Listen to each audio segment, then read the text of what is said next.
The President, please be seated.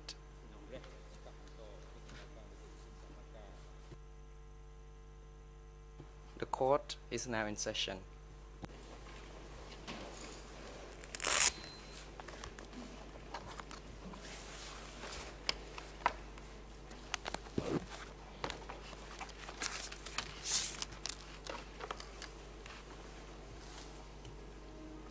The The greffier is now instructed to report the attendance of the parties to the proceedings. The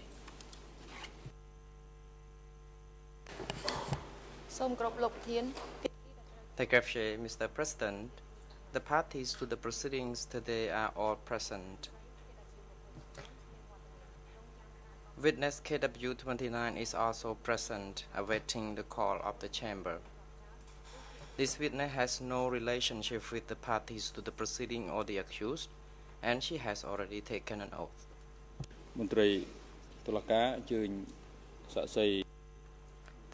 The President, the court official is now instructed to call witness Bhutan.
The President,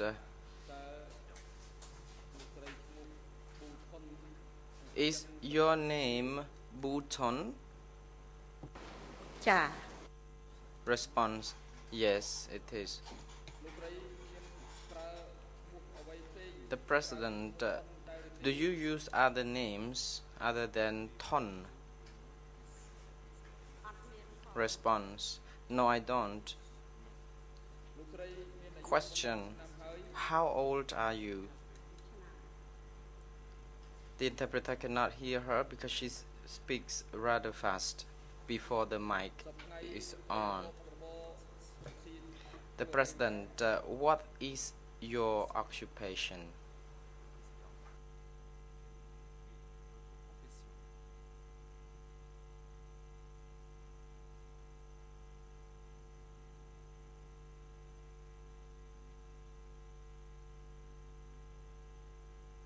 The President, Mrs. Bhutan, could you please be informed that before you respond to any questions, please wait until you see the red light on the mic. Otherwise, your message will not be well recorded and translated. Do you understand this?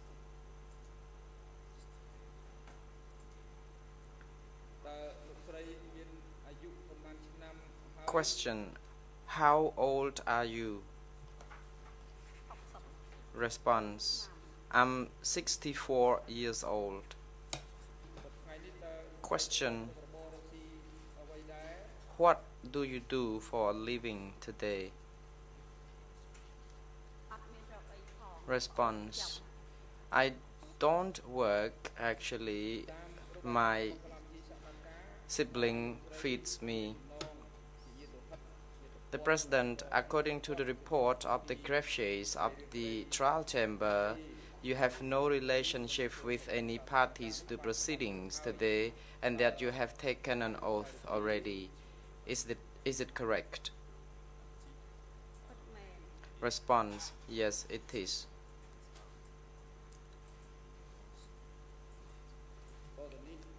The President.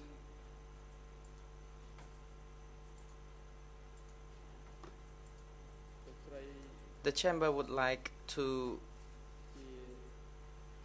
remind you of your rights and obligation as the witness.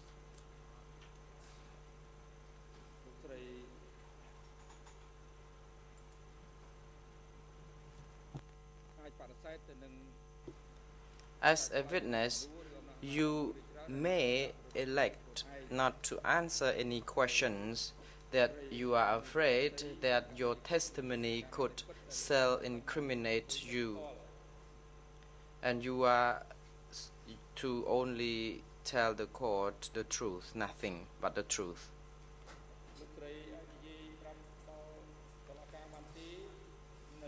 Can you tell the court the events before 1975? Where did you live and what did you do?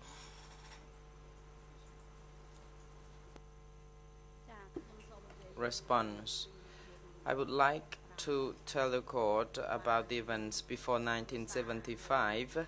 I got married in Slang, Tropiang Vang, Kandal Steng district, Kandal. At that time, I left my home to live in Phnom Penh, and until the date when the Khmer Rouge took control of Phnom Penh, the friend of my father got a car and took us back to our hometown. When we reached the intersection at the Lok Song hospital, we were directed to go to another road to New Phnom Penh location and past the gas station. We lived at that location for about 10 days. Then Angkar took us back to Phnom Penh. And they introduced us to the revolution. The person who introduced us was Koi Thun, the chief of the North Zone. And a few months later, my husband was assigned to work at the Ministry of Energy. And after a while, until 1977, I don't remember the month, my husband was taken. I'm sorry, I have to go back a little bit. Actually, we got a child, and I gave birth to the child at the Ko Mui hospital. And after the delivery of the child, my husband told me that his biographies had been rigorously taken, and later on he disappeared, and I was discharged from the hospital, and then we went to Popil Khai, which was my hometown. 3 months later, I was told that my husband was transporting gasoline and that I had to pack my luggage so that I too can be reunited with my husband. Then we were transported to An Lung Kong. At An Lung Kong, because I just delivered the baby, I was only offered light work to push the water cart. And then when I left the Ministry of Energy, and in the late afternoon, I had problem breastfeeding my kid because I did not have the milk to feed him, and then our colleagues helped me provide the traditional herbs, and then I could have my milk again to breastfeed the child. And I later on was asked to work at different locations and then back to Anlongkorn. It depends on the assignment, so I had to obey the orders. And after quite some time, on the day when the Vietnamese took control of Phnom Penh, then I fled with other people.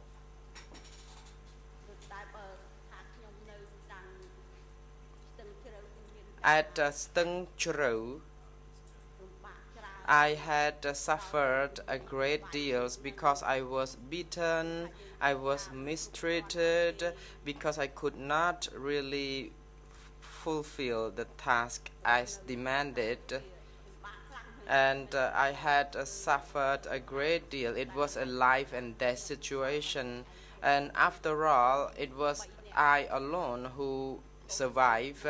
My daughters and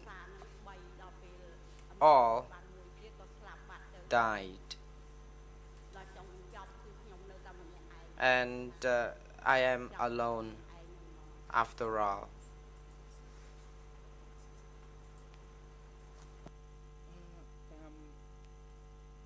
The President, according to the story you have told the court, it is inferred that you were the new people and your husband was the new people also. Is that correct? Response: yes, we were the 17th of April people. The President, before 1975, what kind of occupation did your husband have? Response: he was a motorcycle tout trailer driver.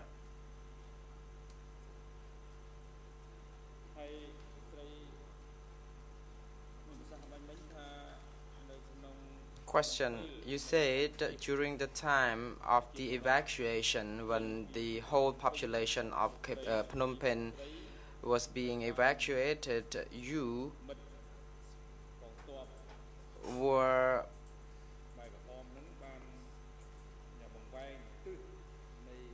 turned your direction by the Khmer Rouge soldiers during the journey from Phnom Penh to National Road number 4, and that your direction was changed to Phnom Penh Thmai at to the direction of kilo number 6 at one of the gas stations. Is that correct? Response: yes, it is.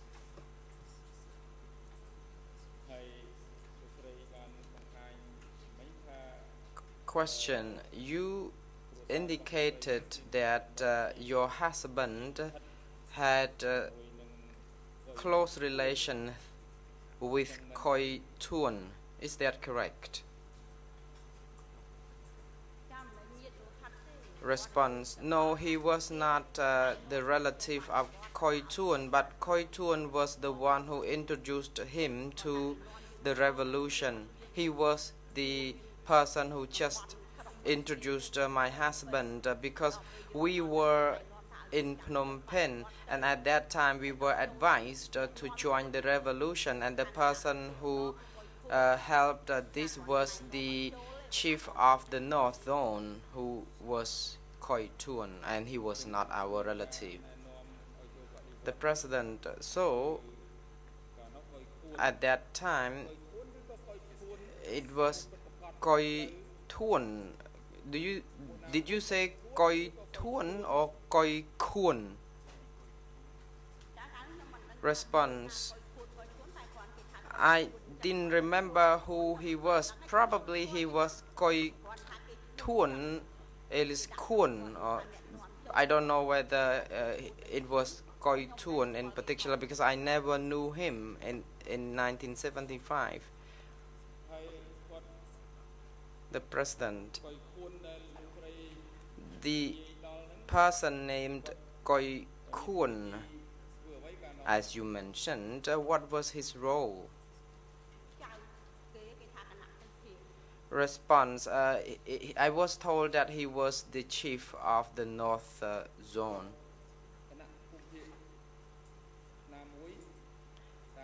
The president, so according to the best of your recollection, was he the chief of North Zone? Response: it's correct.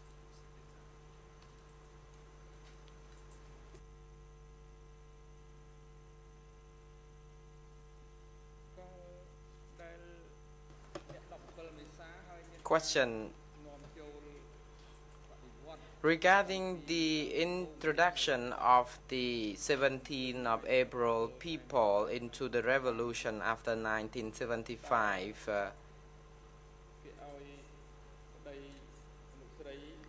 was your husband assigned any particular tasks, and where did he work?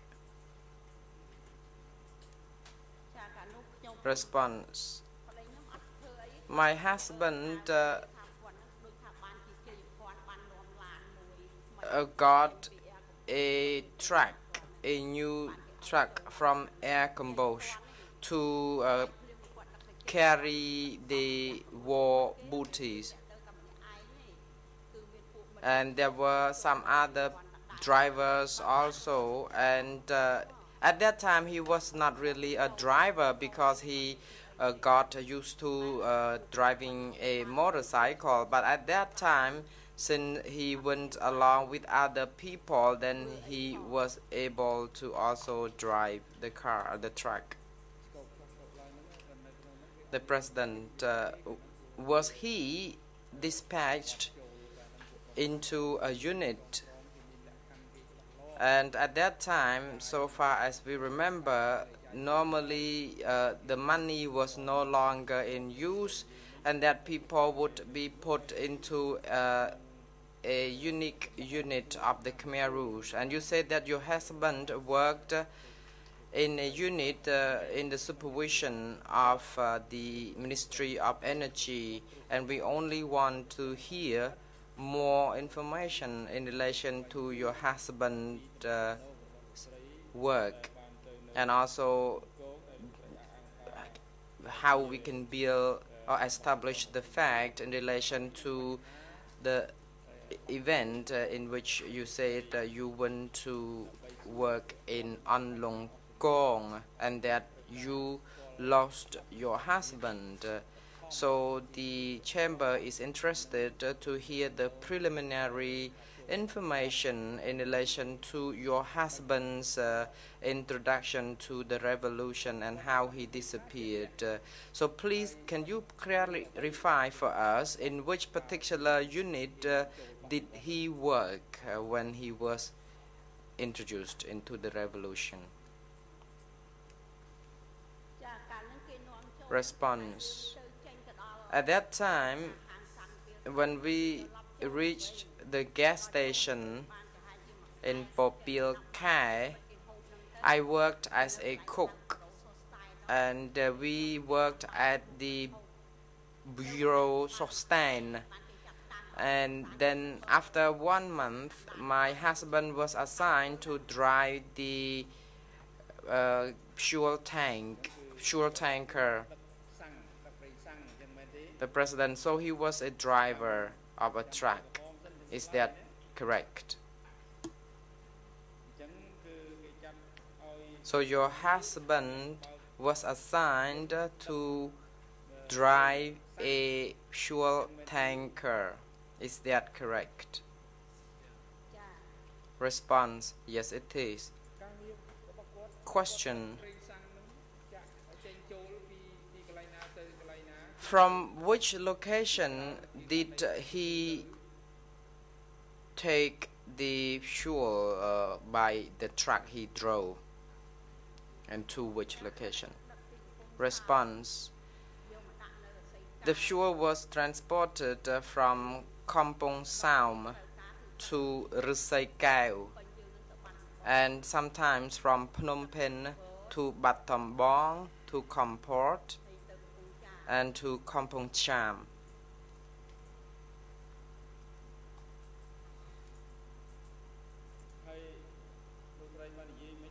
Question: you said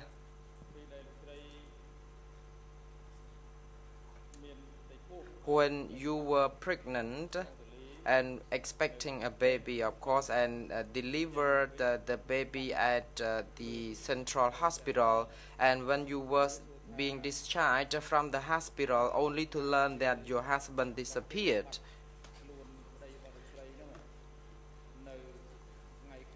Do you remember when exactly your husband disappeared? Response: no, I don't.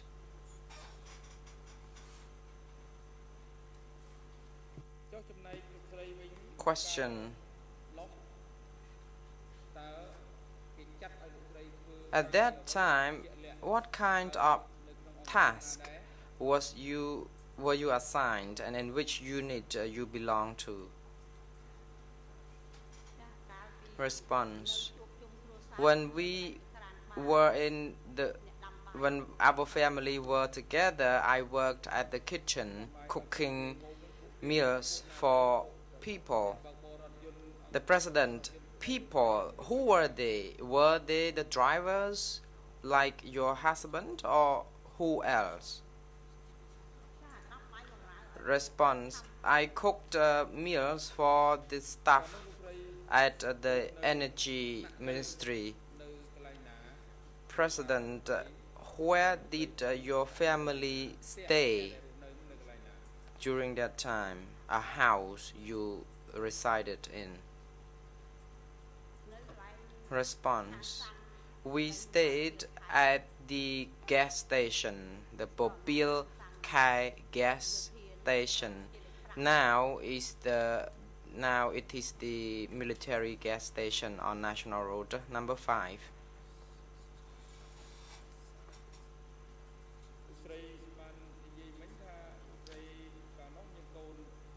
Question: you said you had 3 children, and that the last child was delivered at the central hospital. What happened to the other 2 children of yours, and were they boys or girls, and were they living with you? Response: I had 4 children altogether. When at that time 3 of our children were segregated, only the last child was living with me. President: can you please tell the court how many boys and girls did you have, and how old were they at that time? And that your children were segregated to different places, so where were they separated to? Response: the eldest daughter was about 9 years old when she was segregated. The other one was 6 years old. They were not separated to work, but they were just taken away from us to a mobile child unit, and leaving only the last child with me. Question: What about the other child? You said you had 4 children.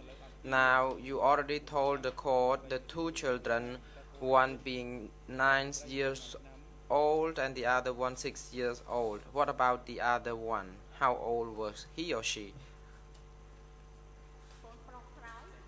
The last child was about 2 months old. It was a son. The president, next question. How many children did you have altogether? 4 or 3, including the last child you gave birth to him at the central hospital? Response. I have 4 children, 3 daughters, 1 son.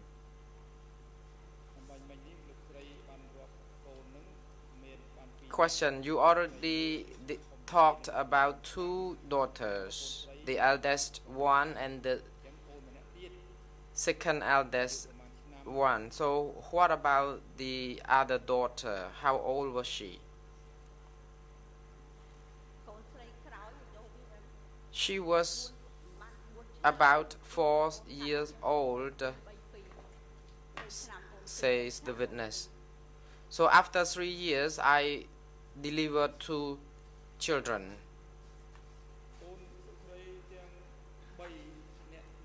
Question. When your daughters were segregated and placed in another child mobile units, did you ever meet them after that? Response. I met them on the 10th or the 10th day of the month, or maybe during the Khmer New Year. Then I was allowed to meet them.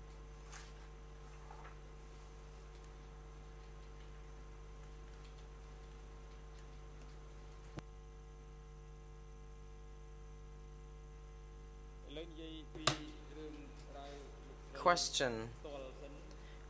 Can you please now tell the court about your life story after your husband was arrested, or we can say after your husband disappeared? You were asked to pack up your luggage to go along with them, and that you reached An Lung Kong.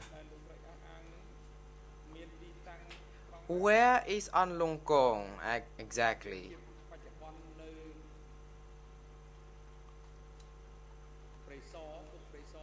Now, I think you already know Presaw prison. So can you please tell the court to which direction is the An Lung Kong as opposed to Kuk Presaw or Presaw prison? Response. An Lung Kong was to the south of the current Presaw prison. Even now it is still called An Lung Kong village. It is a big place where the prisoners were detained there. It's like a depository location before the prisoners were dispensed to other locations. And prisoners were also detained at the Risai Pagoda, all male prisoners. Also at the Maka village or K13, that was another location. And An Lung Kong was also known as K14. They had various codes for those locations. Question. An Lung Kong, how far was it to the south of the current Presaw prison? Response. From the current Presaw prison, it was pretty far. Once you reach the Risai Pagoda, you turn to the south, and it would need another 4 to 5 kilometers before you reach that location. Question. In total, was it about 10 kilometers from the current Presaw prison? Response, I think it was less than 10 kilometers. Question, how many kilometers then? Response, it was about 7 kilometers.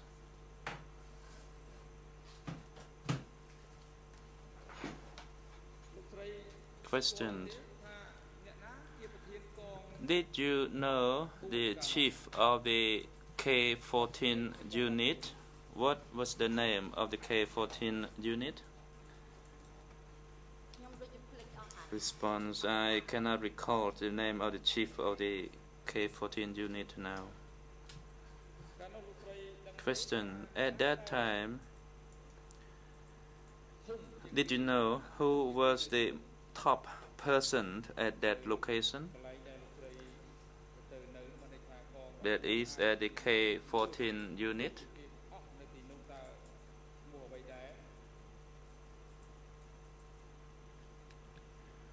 Response, I cannot recall it. I totally forget. However, there was a big main office at that location and a lot of people were there. It was like a depository or transferring location where people were deposited there first before they were divided into and sent to various other units or locations.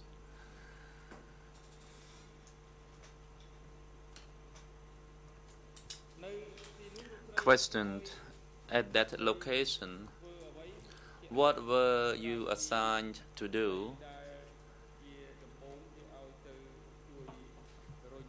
As you said, initially you were asked to push water to supplies to the kitchen, and later on you had problem with the meals with your breastfeeding, and subsequently what types of work was assigned to you?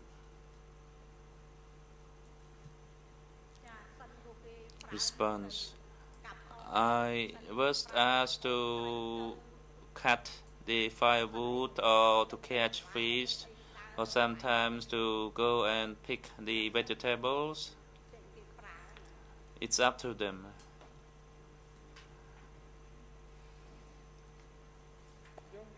Question, what about the food ration? How many meals per day? And what did you get per meal? Response, the food ration was gruel at the time. Gruel with a type of soup, whatever it was, and the gruel was very thin. Question, how many meals per day? Response, 2 times per day. In the morning we were given rice, and in the evening we were given only gruel.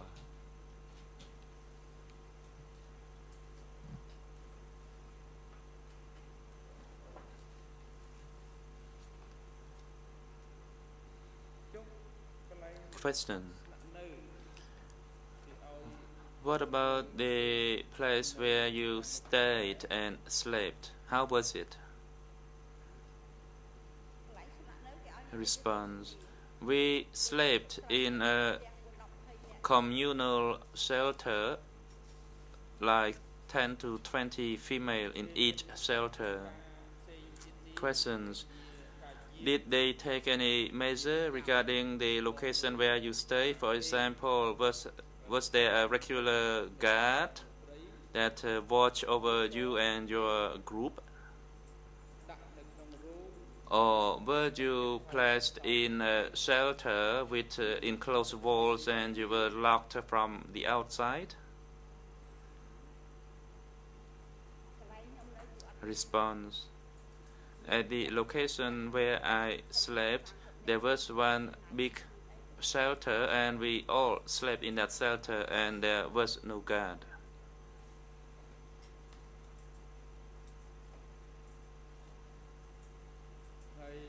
Question, You just said your male infant died. The one who was delivered at the central hospital. When did he die?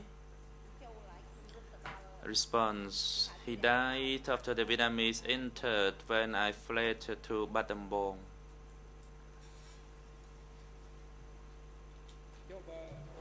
Question: regarding your surviving children, when you finished your work, who looked after your young infant? Response: the young infant stayed with the caretaker at that office.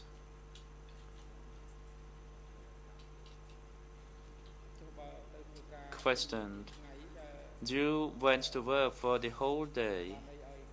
How was your infant fed or the breastfeeding? How was it done? Response: in the morning I went to work. At 11 I came for lunch and then I breastfed him.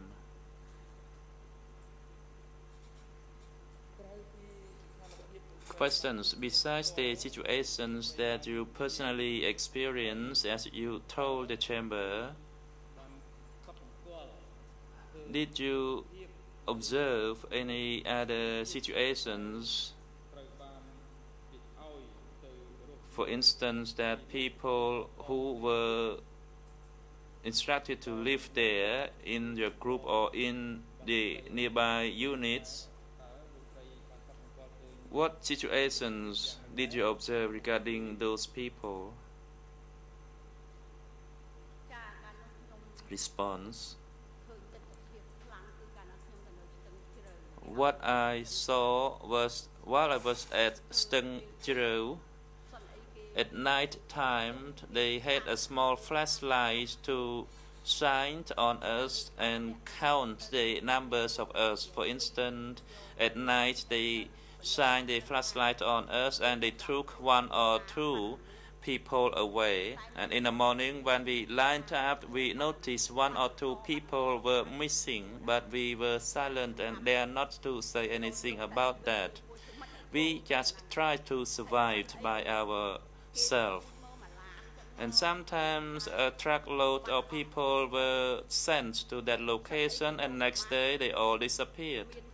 And sometimes young children in 2 or 3 truckloads were delivered and they had dinner, and later on around 9 or 10 they were taken back. That's what was my observation.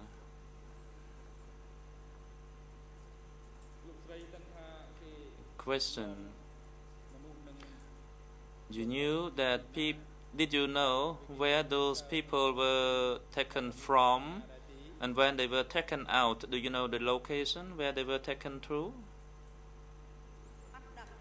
Response: no, I do not know. I did not dare ask anybody. I did not say anything about that to anybody. I sealed my lips. I only did what I was assigned. For example, if I was ordered to cook rice for the children, I just did that.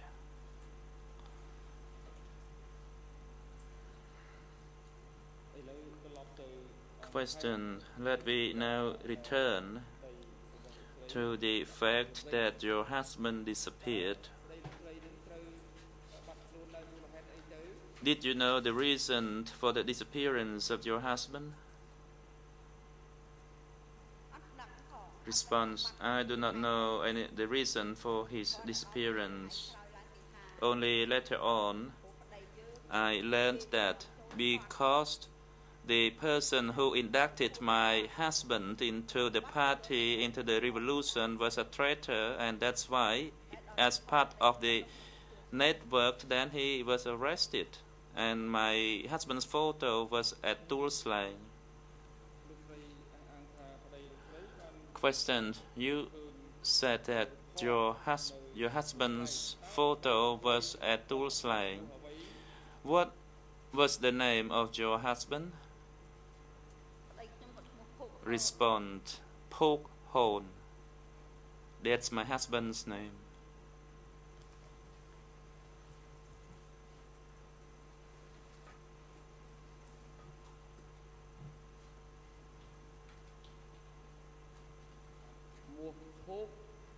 Question. Poke hole. Is that what you said? Response. Yes. Question. Are you literate? Response. No.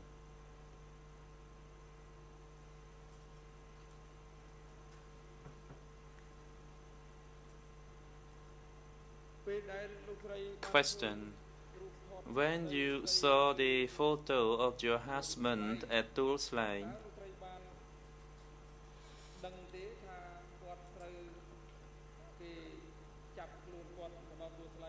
did you know when he was arrested and sent to Duch, and when was he executed? Response. I do not know that. I do not know anything about my husband's arrest and death. Question. Your husband spoke corn, and as you said, his photo was found at Duch.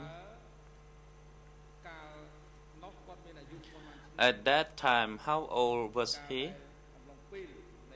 That is, during the time that he was arrested and disappeared?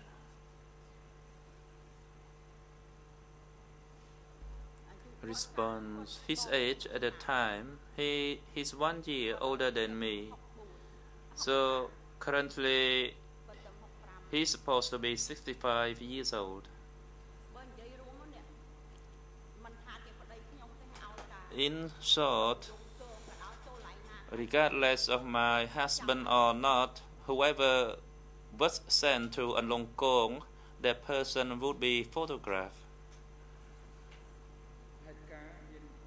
Question. There were 3 main events regarding you that the chamber is questioning you. 1. The information related to you personally at An Kong. And the question is whether An Kong is part of S21 or not. Because in the pre-SO area, after the study and the research and the examination of the case file, the chamber has noticed that there were other units besides S21 or the S20, besides S24 or the S21's branch or the re-education center. Those areas were divided into various units or sectors supervised by other people. So we are trying to determine whether you was a victim of S24 or pre-SO, which was a branch of the S21 office. Secondly, the chamber is trying to question you in relation to your husband. As you said, he was implicated in the force of Koi Thun, the North Zone Secretary, and he was inducted into the revolution by Koi Thun after the 17th April 1975. And that Koi Thun vouched for his biography. And later on, after Koi Thun was arrested and a research was conducted and your husband disappeared. So we want to verify the information that you provided against the information in the case file in order to determine whether amongst the 10,000 plus victims, your husband was once amongst them. And if so, what types of documents to support this, and whether his name was included in the main list. So we do not want to know about other people. We only want to ask you about your information and information regarding to your husband. Thirdly, the chamber also is trying to question you regarding the 3 children. As you said, they were placed at the child care center and you only met them once every 10 days. And we try to get information regarding the loss of lives of your husband and your children. So let me again ask you about your husband. This year, your husband was supposed to be 65 years old. That is, in 75, you were not sure of the age of your husband. Is that correct? Response, yes.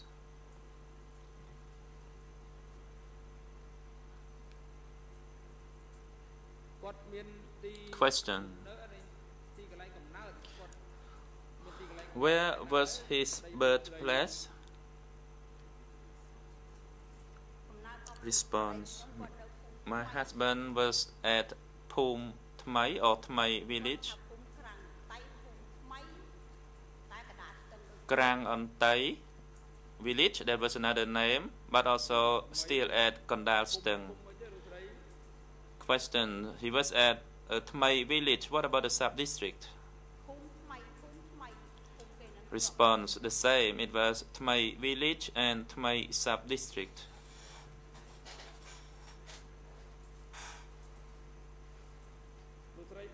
Question. Did you request a copy of the photo of your husband from Tulslang? Response. No, I have not asked for his photo.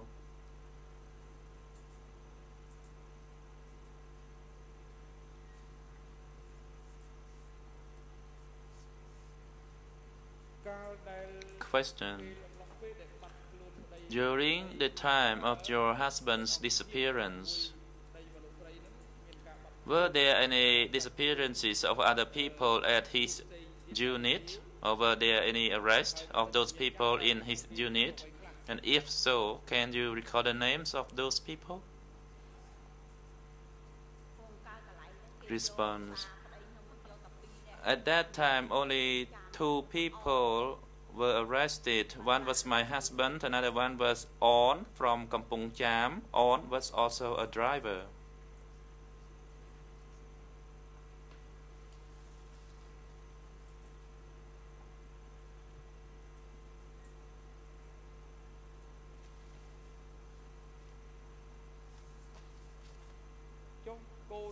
Question. Regarding your children, you said your 3 children were separated and they were placed into a children's unit, and only occasionally you met them. And you also said after the 7th January 1979 liberation, you fled to Battambang province, and then one of your children died, and currently only you survived and you lived with your younger sibling, but you have not mentioned in details about your 3 children. Can you tell us if you have received any information regarding the 3 children? Whether they are living now and where are they living, or have they all died? Response. My 3 children all died. Question. Did you know how your 3 children died, and where did they die? Response. No, they disappeared forever. The day that I left, I was not allowed to meet my children. Only the youngest infant was allowed to be with me. I did not see the other children.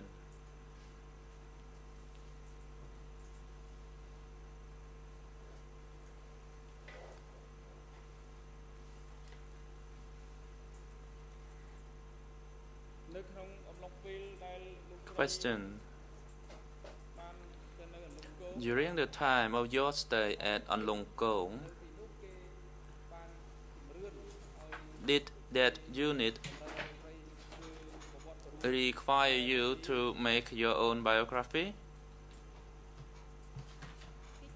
Response: yes, they made biographies. Once in a while, they would ask about my own biography, where I came from and where I went to. For instance, question: were you ever photographed? Response: yes. Once I arrived, I was photographed.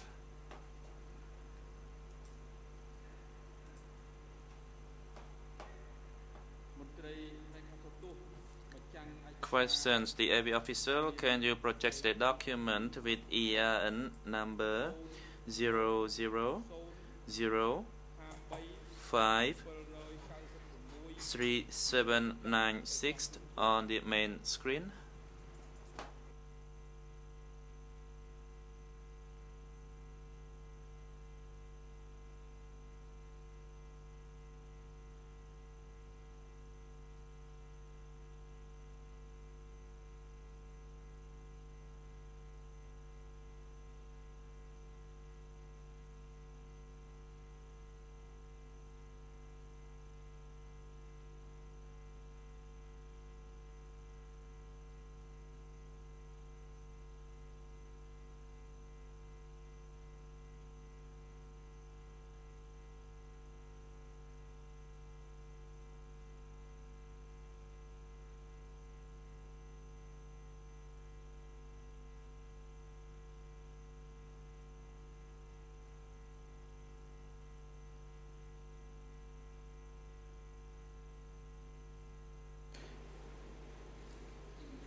The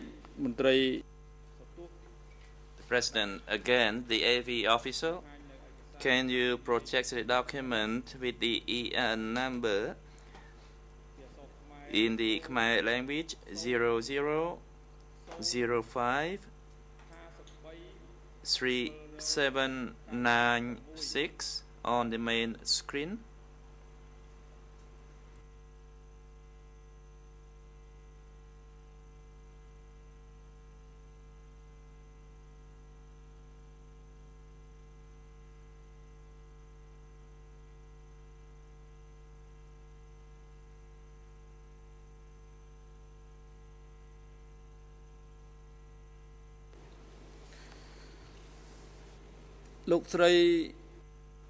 The President, Madame Bouton, can you look at the photo on the screen? Can you recognize this person? And whose photo is it?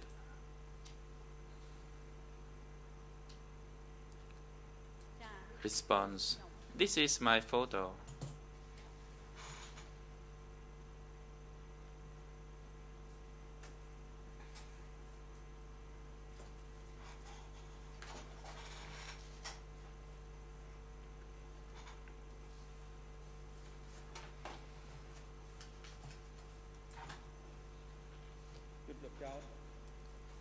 President, the accused, can you examine the biography of this witness? What can you tell us? Can you confirm that this biography was from either from H21 or H24?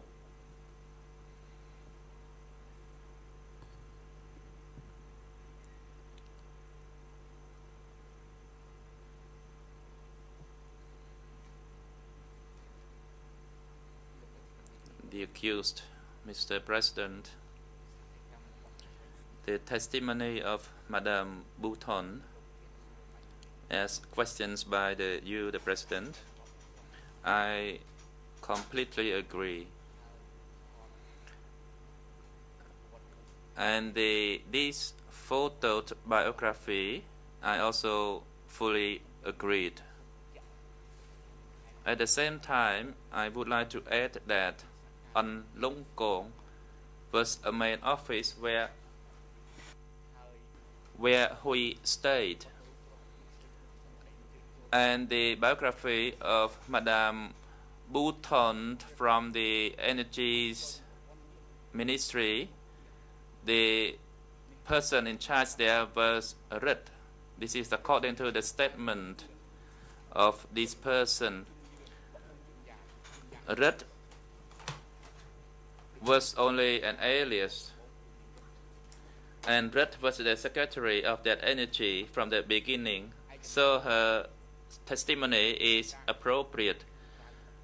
And Koi Thun was actually known by the subordinates, but his actual name was Koi Kun, not Koi Thun. And I tried to research the name of this witness, Horn, and yes, I found his name. This is my response, Mr. President.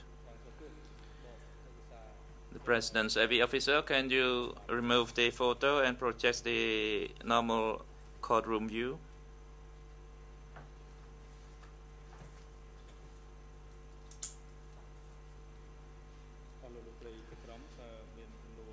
The President, judges of the bench, do you have any questions to be put to this survivor from S24?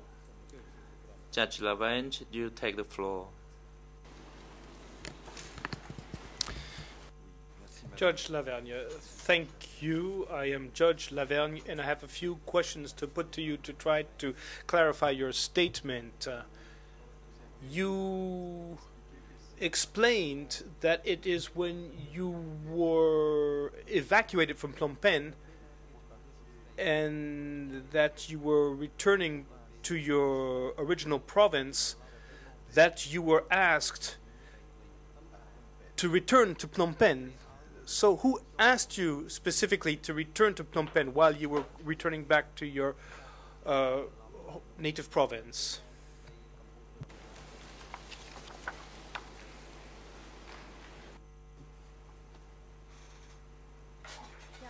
Response: nobody dared to ask me to go back there except the Pol Pot's clique.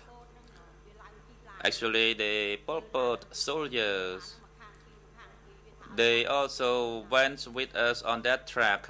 Two of them stood on each side of the door, and I told them my native village was at Kontut, but then they said no, the car had to return back.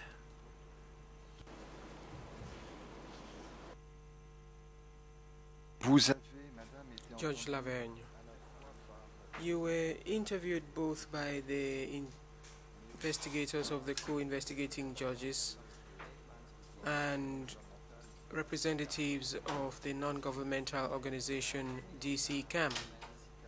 Do you recall meeting with representatives of DC CAM, the Documentation Center of Cambodia?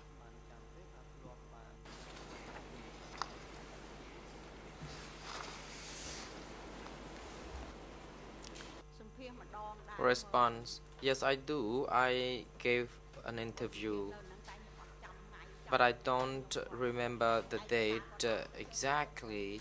They gave me some documents and I just keep them.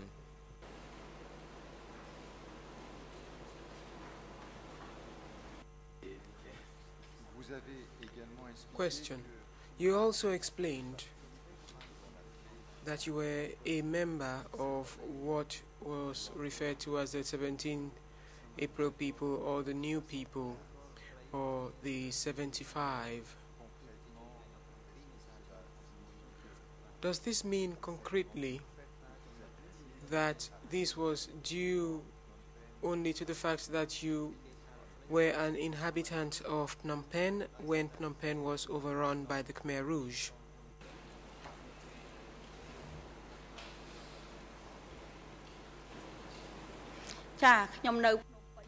Response: yes, I was in Phnom Penh because I moved to Phnom Penh in 1973.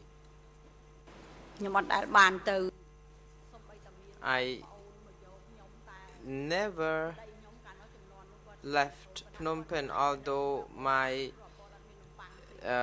family would want me to go back home, but my husband said that he did not want to live with Pol Pot because there was not enough bread to eat with Pol Pot.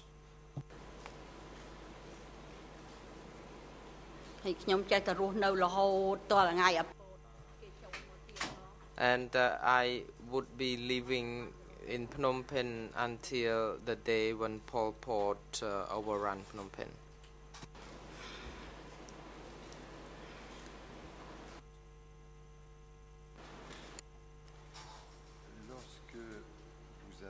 Question. When you returned to Phnom Penh and you were asked to work for the energy office at the filling station, do you recall whether you were under any particular surveillance? Do you remember saying to DC Cam, do you recall what you said to DC Cam in regard to one Chan who interrogated your children?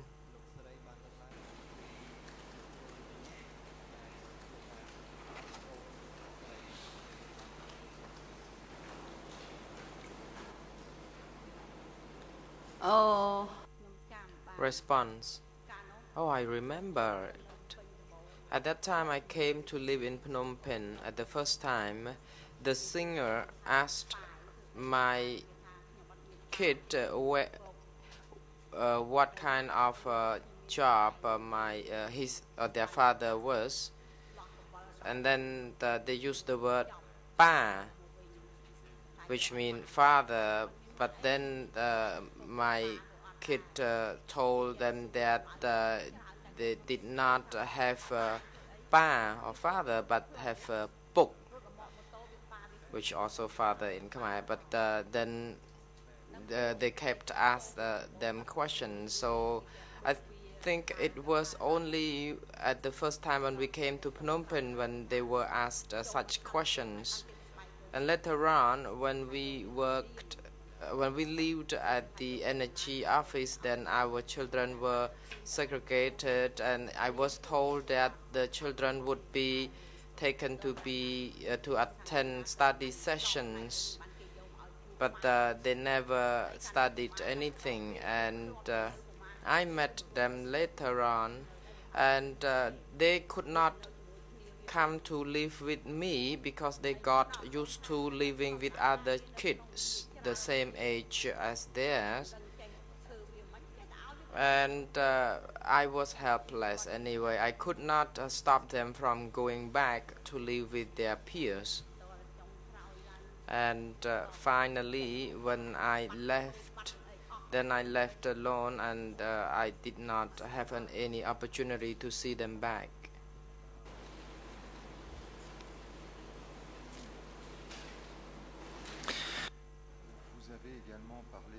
Judge Laverne, you also talked of the death of your own father and the difficulties you encountered at around that time. Do you also remember whether at that time you were monitored? At that time, do you recall daring to criticize the situation in which you found yourself?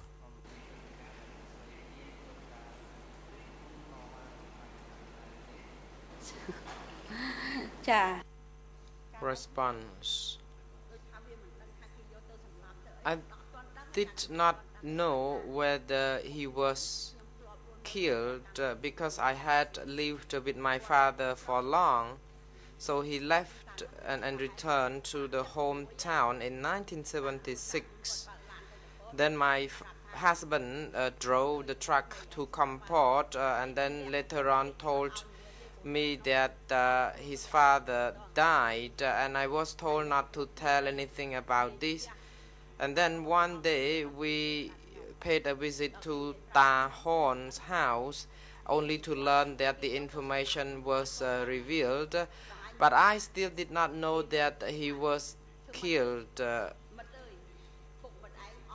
However, I was consoled that my father died because his karma came to an end. I challenged that person who told that my father was killed because of his karma has reached an end. And then they started to talk about other people's name like Rit, and then I was familiar with those names, and the person who told me about my father died did not want to be sold the rice I cooked for him because he was afraid that he would be poisoned.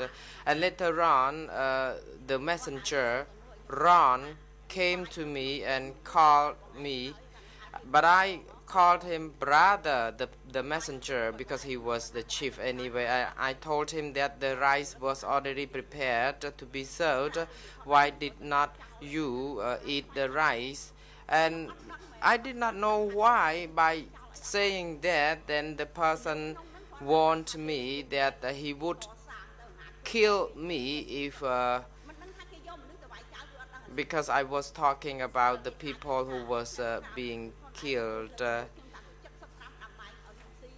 And he said that actually because I had served him for so long, that's why he spared my life, because he was very critical to my outspoken manner, and because of that he did not take me to be killed. And at that time I talked to the man that why in our house there was only a warm water pot without other utilities, and that later on I was wrong to say that because it was against the revolution to even say that. And later on I learned that a lot of people would have been killed because of such act.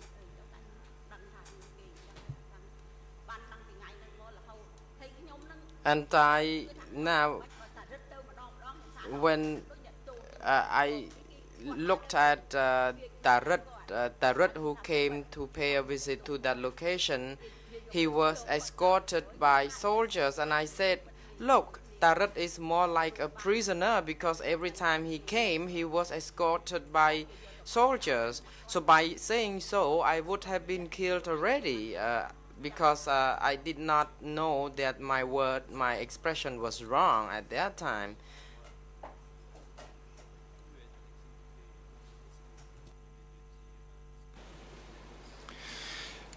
Quand vous êtes Judge Laverne, when you arrived in Nong Kom, how old was the baby? A few days? Or was he a little older? Was he a few weeks old by then?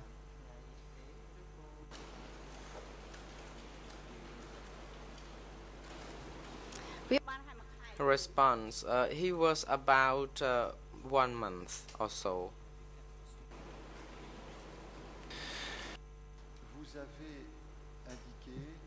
Judge Laverne, you said that at this location you saw hundreds of prisoners. Can you tell us how large this place was? Were they coming and going all the time, or was it several hundred people who were there at the same time or all the time? Were they always the same people, or did people come and go?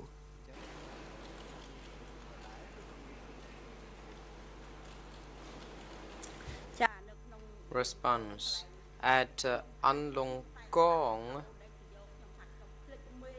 I forget the chief at Anlong Kong. Now, having heard from the accused about Hui, and then it reminds me of the person that I saw at that time.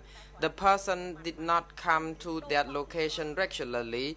Of course, people did come and go, and sometimes I myself was shifted to work at Unit 14 or to other locations. At Presaw, it was just established after 1975, and it was used for re-education and refashion.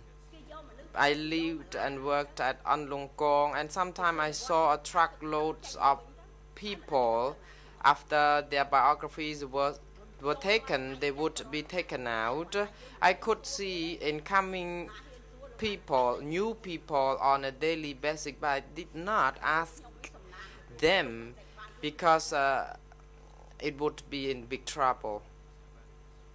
And I was lucky actually to be able to survive.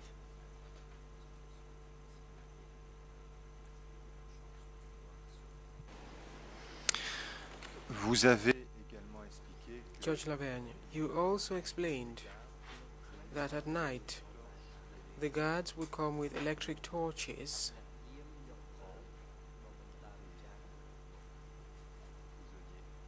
to take prisoners.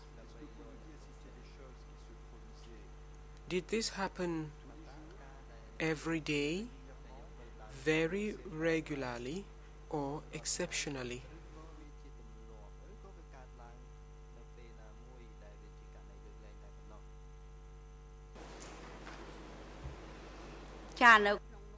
Response. At that time, they were prisoners were taken at night. In the next morning, we would note that a few people disappeared. And after our work, then we were given the meals. Then we were called to work again. So they used us at every moment. They did not want us to have a good rest. And during the break time, we would also be called to work.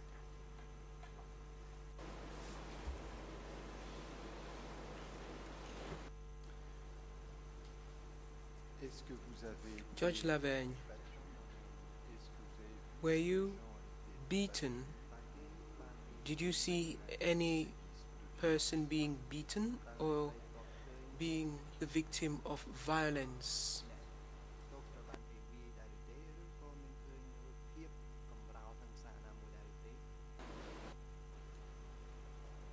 Response. No, I didn't, but I was beaten personally actually, because I saw some banana and I thought that I was saying that this banana would be good for our meal, and only saying that they beat me and accusing me of being the enemy, and you can see the scar still is well seen on my face.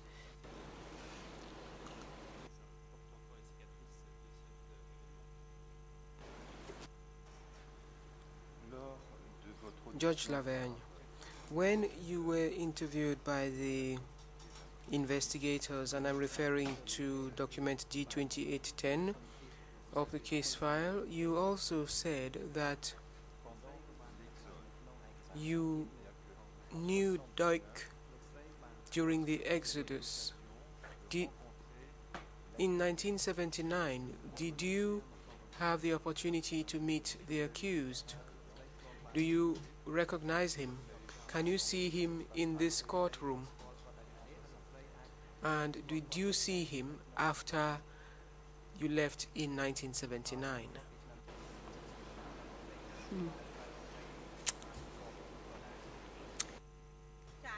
Response. I did not see him in Phnom Penh, although I saw him when we left An Lung Kong. At that time, we were running for 2 days. Then we reached Lang location, and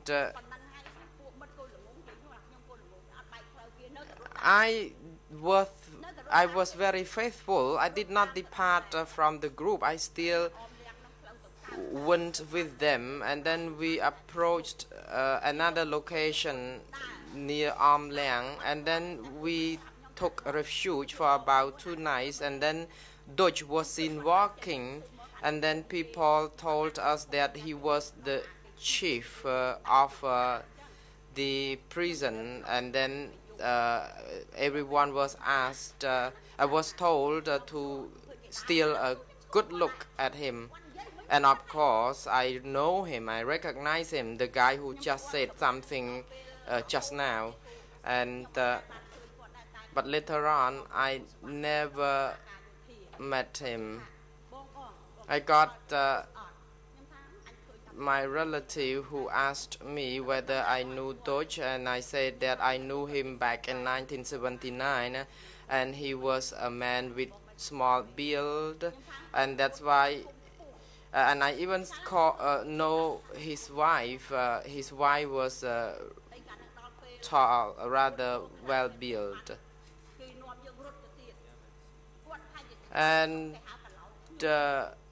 maybe he also knows that location, because when the Vietnamese was chasing and open fire behind us while we were running, and then I was running until I reached Cherang Chao, and I still followed the detainees, and I was very stupid to follow them. I didn't know.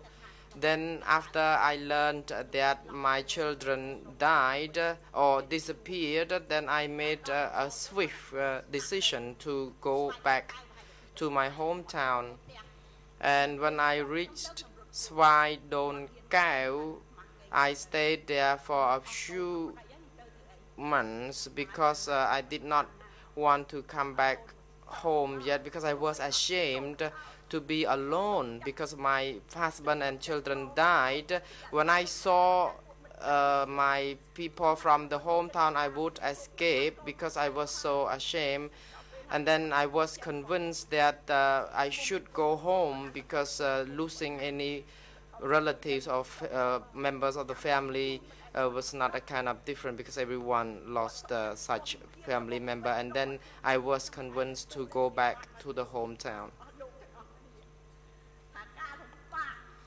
I had suffered a great deal, and I just don't want to remind or to recall the event. When I watch the movie, and having heard Duch, who admit that he did not kill people, but I am not convinced because a lot of people were killed both at S21 and Kaing Guek, and my children and my husband would be ending up in those locations. And I was advised by my uncle, who was the head monk, to try to forget and forgive, but I could not. And I am now alone, and when I do farming,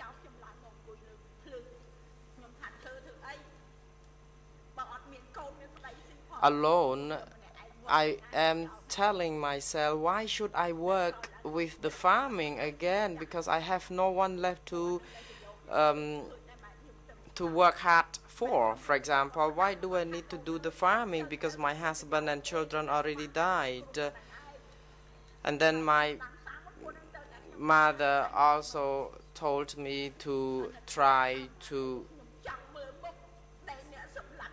relax a little bit, but I try to be here at the court to find justice for my husband and my children. Every year I go to Bang Kaing Guek to pray for the dead souls of my husband and children, and children would be blindfolded. In 1979, I was taken to Bang Cheung Ek, and then I could see the hair of the corpse. And having seen that, I passed out because I recognized the color of the hair of the corpses. And then I was taken to the hospital, and I was so disappointed. I did not know why even young children like that were also killed, and leaving only the person in the family who will have to suffer from those sufferings. And if I have not resorted to study Dharma, I would have been in a very serious mental condition. So after all, I knew for sure that my children died at Cheung Ek. And I was also told that the photo of my husband is seen put on display at Tuol Slang. I have been in good memory of my husband and my kids. I never forget them. The photo of my husband was scanned and copied and sent to me, but I did not want to refresh the memory of the suffering. I tried to move on with the suffering and try to forget it. However, it's difficult. My sister in the United States helps to support me now, and she has helped me with the money to build a house for me to live in, and she asked me to actually try to move on, although she told me that everyone has suffered a great deal, but it is time to heal the wound.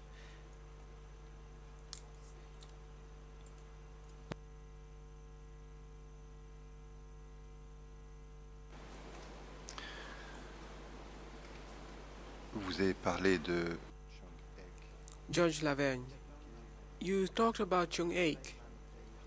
You explained that you went to Cheung Ek in 1979. When you were interviewed, you also said that you had recognized the cloth used to cover the eyes of the children. And I'm going to ask you to confirm what you said before. You said that the bands around their eyes looked like pieces of cloth that they had asked you yourself to cut out. Is this correct?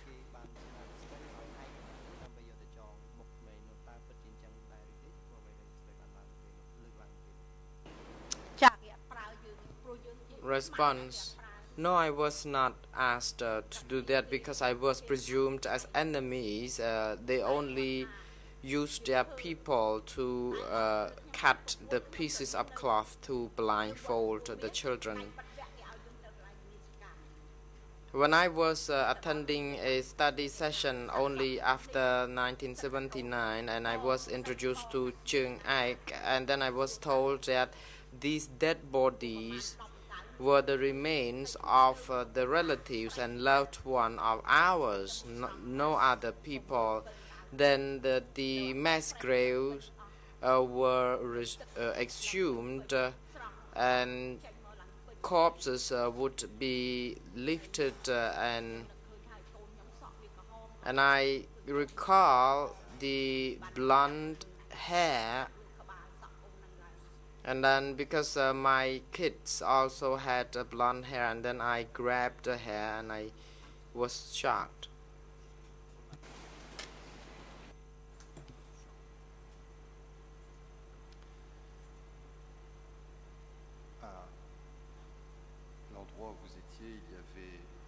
Judge Lavergne, was there any cultivation where you were? Was there rice and were there vegetables? Do you know what happened to the harvest? Do you know where it was stored? And do you know whether the people who were where you yourself were could take advantage or use the harvest?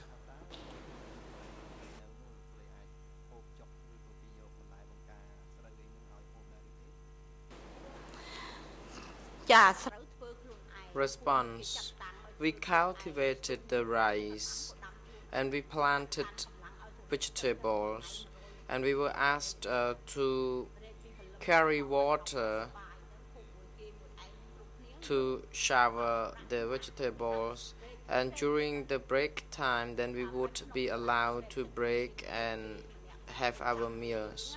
But we were well monitored to see whether we were lazy or not.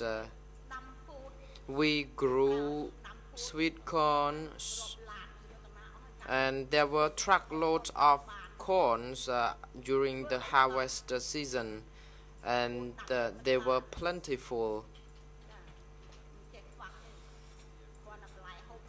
Vegetables were also grown by us, but we were not allowed to eat the vegetables we grew. Although we harvested a great quantity of rice, but we were not given sufficient food or rice to eat, and we did not dare protest. Je vous remercie beaucoup, Madame. Judge Lavergne, thank you very much for your testimony. Mr. President, I have no further questions for this witness.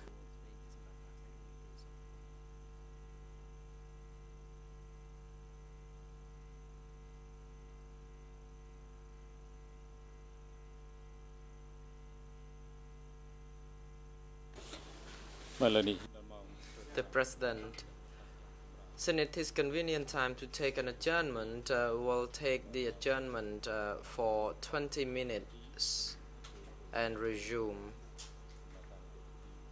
accordingly. The court official is now instructed to make sure that the witness can have a good refreshment and rest, and return her to the courtroom at the said time. សូមអញ្ជើញក្រុងចូល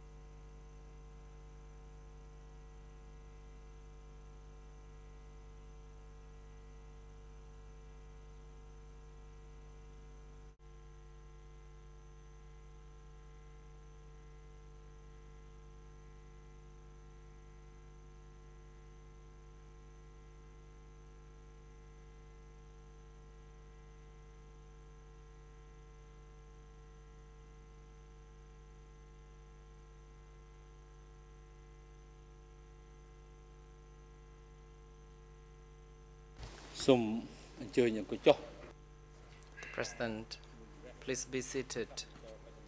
The court is now back in session. The civil party lawyer, Mrs. Silke Stutzinski, you take the floor. Thank you, Mr. President. I would like to give some information about our client Nam, additional information about our client and civil party, Ms. Nam Mon. And I would only ask you if I should do it now or after reading the documents. It needs some minutes, it's not very long.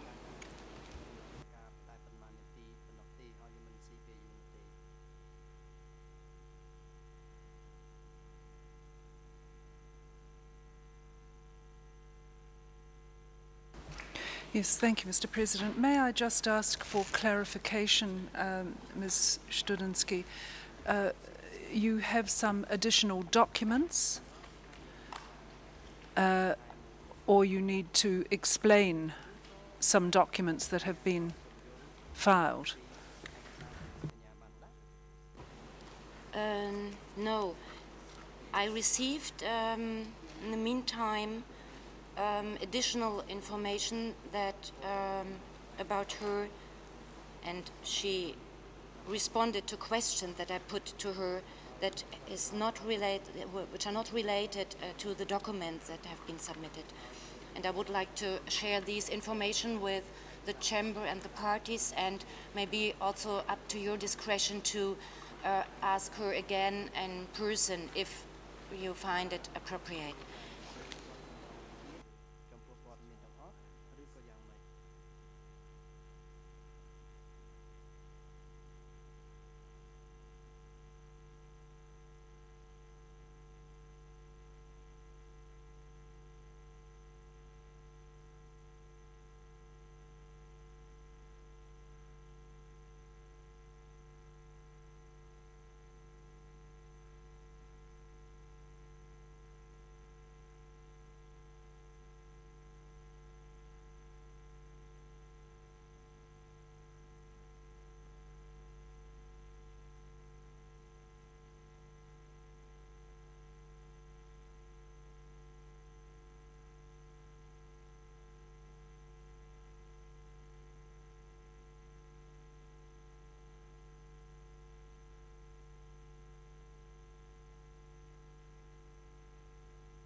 The President.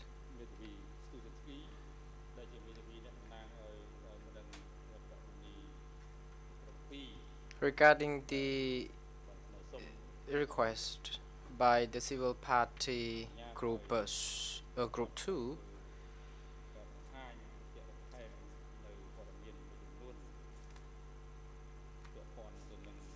Mr. Sunsky asked that the chamber accept the further information in relation to witness Nam Mon before the reading of the statements of the witnesses,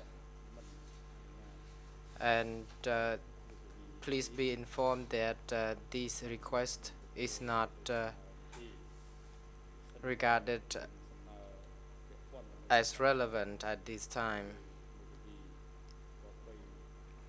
If the lawyer would wish to raise such a request again, then she would do so during the session in which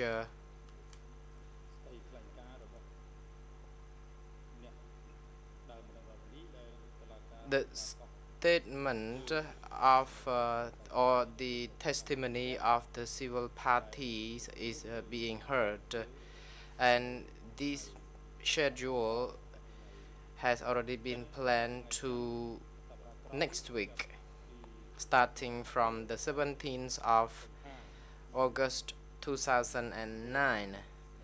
And during that period of time, there will be a session in which there will be the position for the challenges that would be raised by the Defense Council in relation to the civil party applications, and this issue has already been notified to the parties, so the chamber would not accept any other agenda which is not planned in our schedule during this afternoon session. Yes, thank you, Mr. President. I'm not sure that the translation was sufficiently clear, but next week it is intended to hear from Defence Council whether they challenge any of the civil parties' testimony or status, and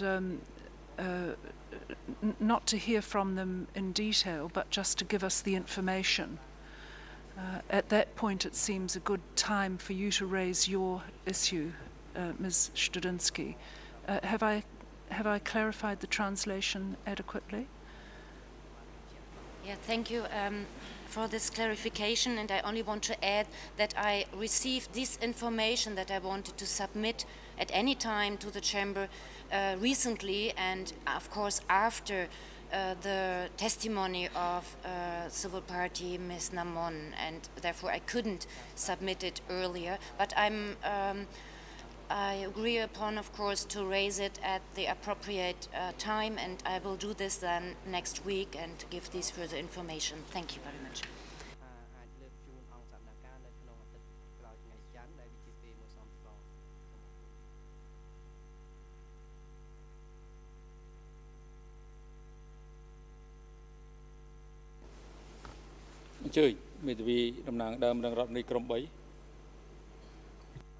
The President, we note that Civil Party Lawyer Group 3 is on her feet.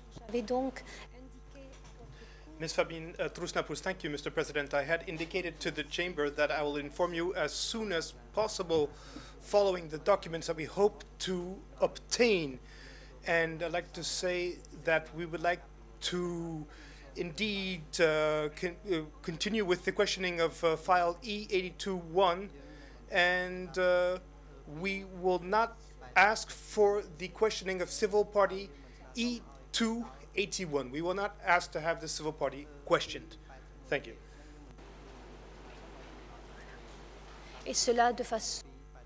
And this in such a way so that the court can organize the schedule in the best way possible.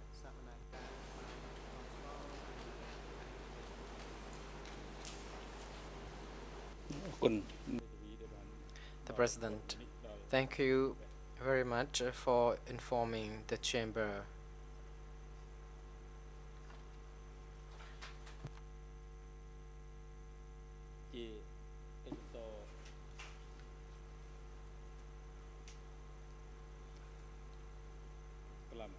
Next, the greffier, Mrs. Saikolwati, is now instructed to read the written record of the interview of Pach Sia, document under the 78/5.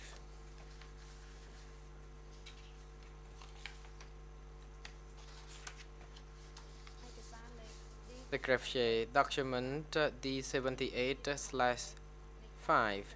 This is the written record of the interview of witness Pach Sia alias San. This record was done on the 1st of April 2008 at 2:30 p.m. by the investigators of the co-investigating judge's office in the court of in the extraordinary chambers in the court of Cambodia. Questions and answers. Question: before 1975, what did you do? Where did you live?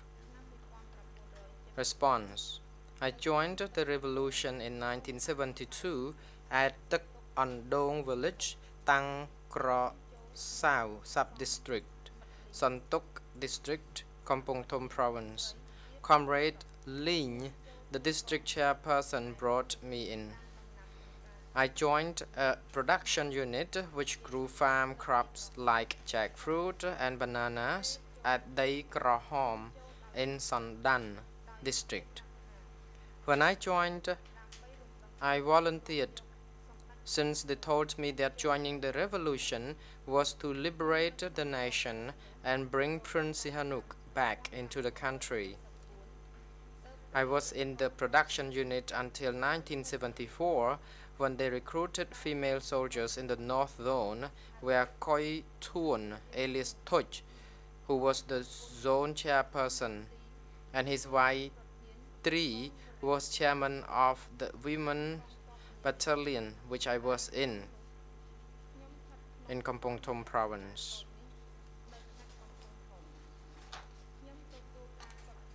I received military tactics training at Chaeng Daeng in Son Tuk district for 3 months, and they sent me for additional training at Chong Da village, Barai district, Kampong Thom province. Later they sent me to fight on many battlefields where Commander Chum, female, was the chairman of the 18th battalion, and another commander, Bing, was the regimental commander who controlled 3 battalions, including my battalion. In January 1975, they moved me from the Kampong Thom sector forces up to the Central Army, which was called the Regular Army, which moved around fighting everywhere, fighting in Kampong Cham, Kampong Thom, and Siem Reap. Afterwards, they had us rest for 3 months to prepare to attack Phnom Penh. During the attack on Phnom Penh, I was in the 1st Division, where Eun was chairman and Kum was deputy chairman.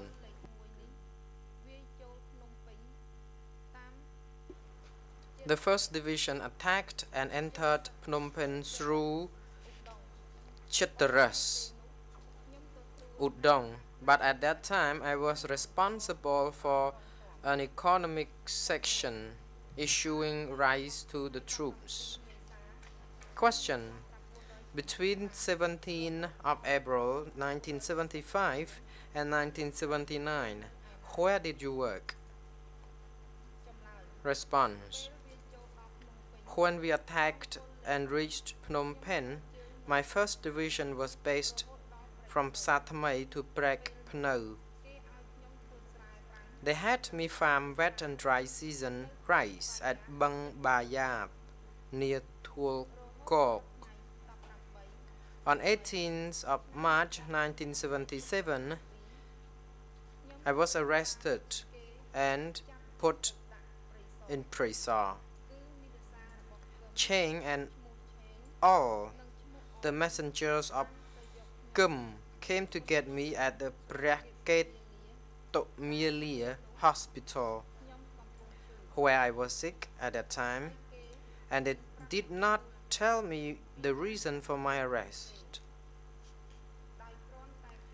They only told me that to come to the division headquarters to wait for a truck to come get me. At 8 p.m. a military jeep came to take me and another comrade named Yun, who came from Kampong Cham, and they took us straight to Prey Saw, passing through the glass factory. Before they arrested me, they arrested Division Commander Eun and Deputy Kim and took them away in 1977, saying they were going to study. Later they arrested Chon, the regimental commander, Comrade female Chum, the chairperson, Ad, the deputy chairman, and Tan, the member of the women's regiment in 1977. I did not know where they were taken, but I never saw them come back at all. My husband, Som Wat, who was a deputy battalion commander in the 1st Division, was also arrested during 1977. After that, I never met him. There has been no news of him since then. Question: how did you know that the place they took you was Prey Saw? Response: when I first got to Prey Saw, Comrade Pong and Comrade Seung, who were the chairman and deputy chairman in charge of married prisoners, called me and Yun to a meeting and said that that place was Prey Saw, and they told us, you must know that this place is for holding traitors from the previous era, and this place is for tempering and self-building. If you build yourselves well, you will stay alive. If not, you will die. The comrades chairman and deputy chairman said, it is not just you in the zones who are traitors. Even your mothers and fathers are traitors as well. Question: please describe the work system and the living conditions at Prey Saw. Response: Prey Saw was a square 4 kilometers on each side and had no fence surrounding it. But inside there were sites for rice farming, an office, and work buildings, which included buildings 14, 17, and building 25, the place where Ta Thi and Paul worked and lived. Aside from that, the entire Prey Saw compound had many villages where they had the prisoners live in individual houses, for instance, Dol village and Roka village, and at night they locked the houses from the outside, so no one could go anywhere. They divided the prisoners into units to work. For instance, I was in Unit 16, a place for holding married women and old women. Unit 14 through Unit 17 were for holding unmarried women. The men were likewise divided into units for married men and units for unmarried men.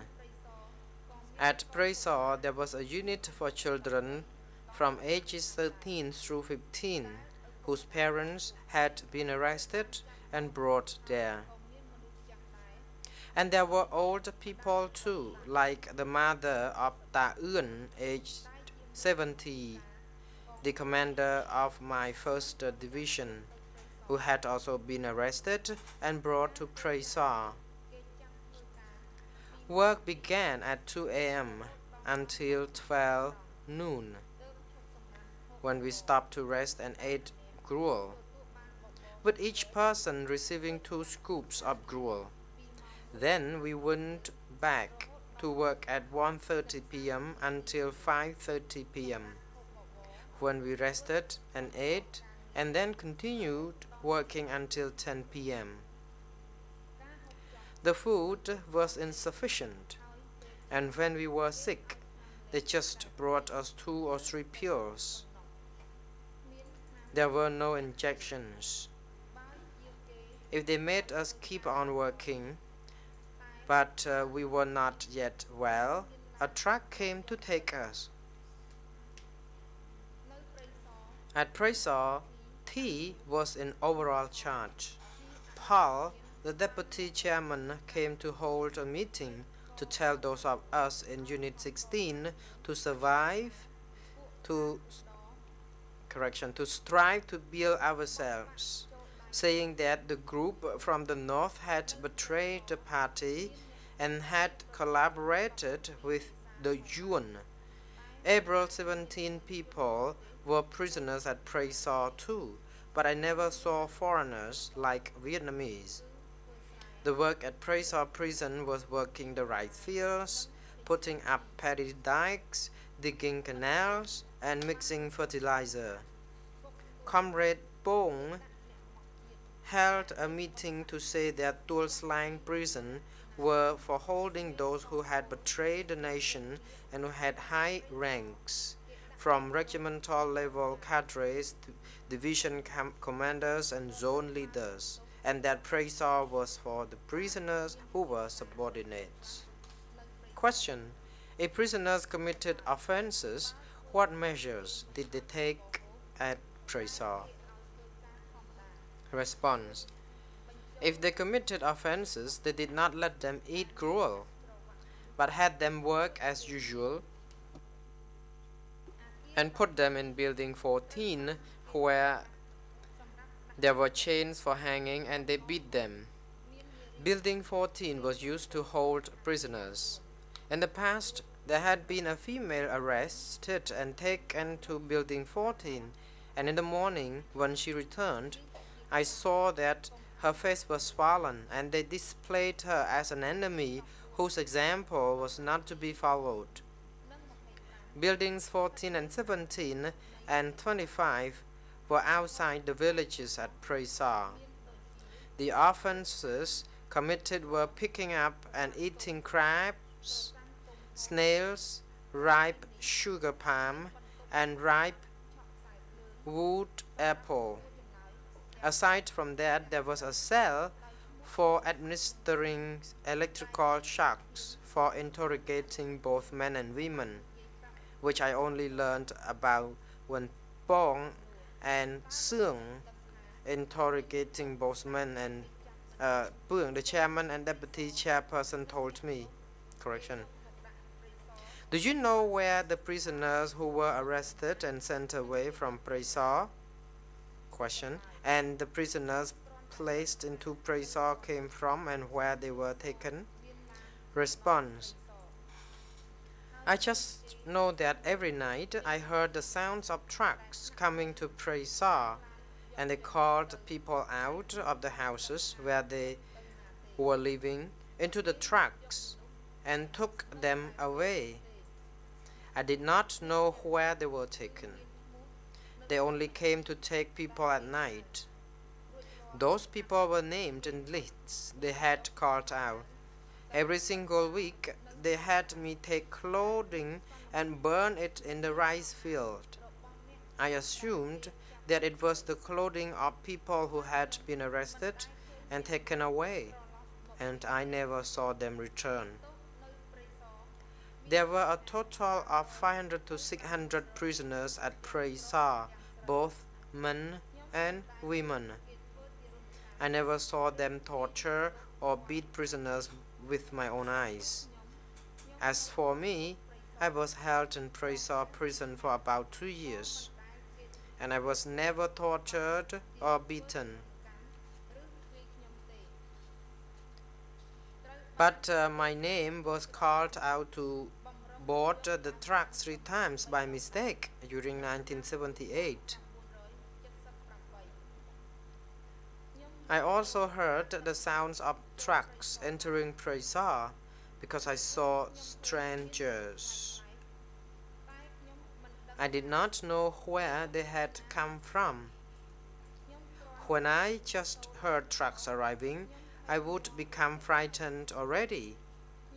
I never saw any prisoners released. Question. Did you know Duch? Did you ever see Duch come to Prey Sar? Response. I knew Duch because before we fled from the Yuan in late December 1978, he came to a meeting of all of us at Prey Sar, including the old, the children, the men, the women, and he announced, "I am Duch, the chairman of Tul Slang prison and the chairman of Praisor prison. I did not know Duch before that.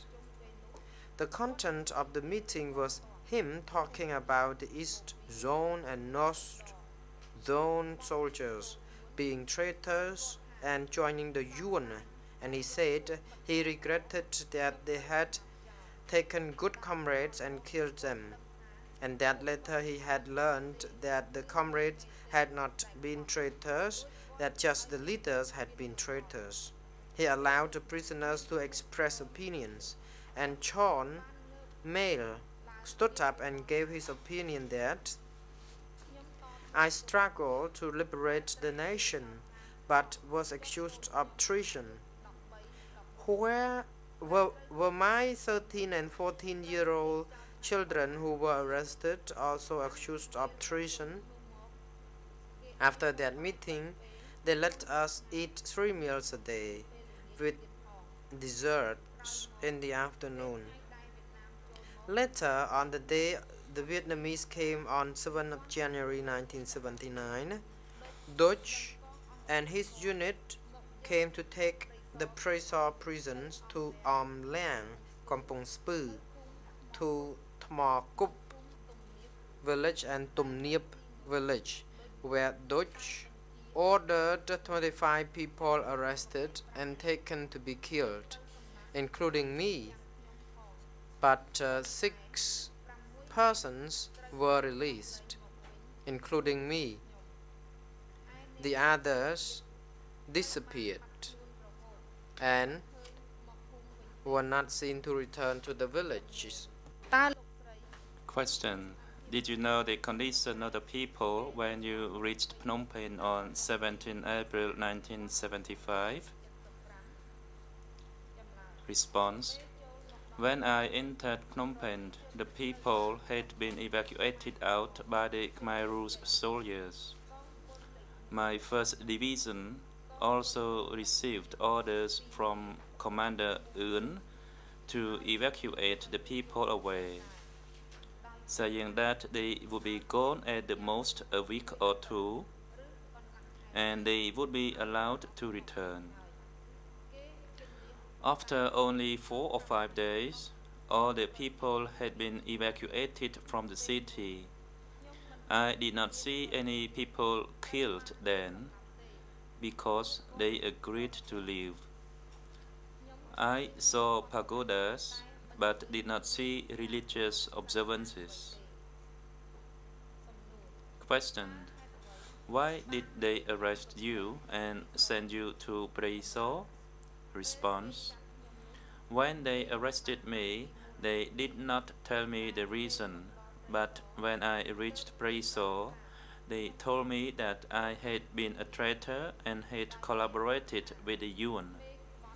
They said the leaders are traitors, that the subordinates are traitors too. They never interrogated me at Praisor. They had me work and temper normally, and they never put me in chains. At Praisor, I saw the old prison buildings remaining from the previous era, but they were not used to hold the Khmer Rouge era prisoners. They were left empty. While I was at Praisor, I never knew. They never took me to Tulsline prison. I only heard them talk about Tulsline prison.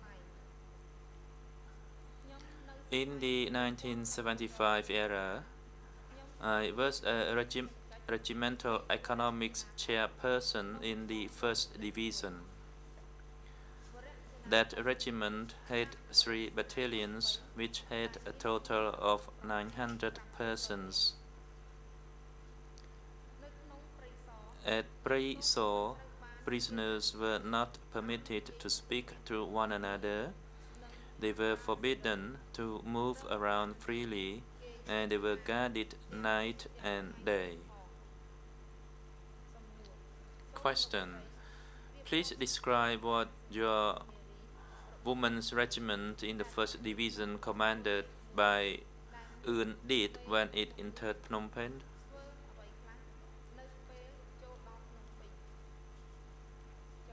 Response.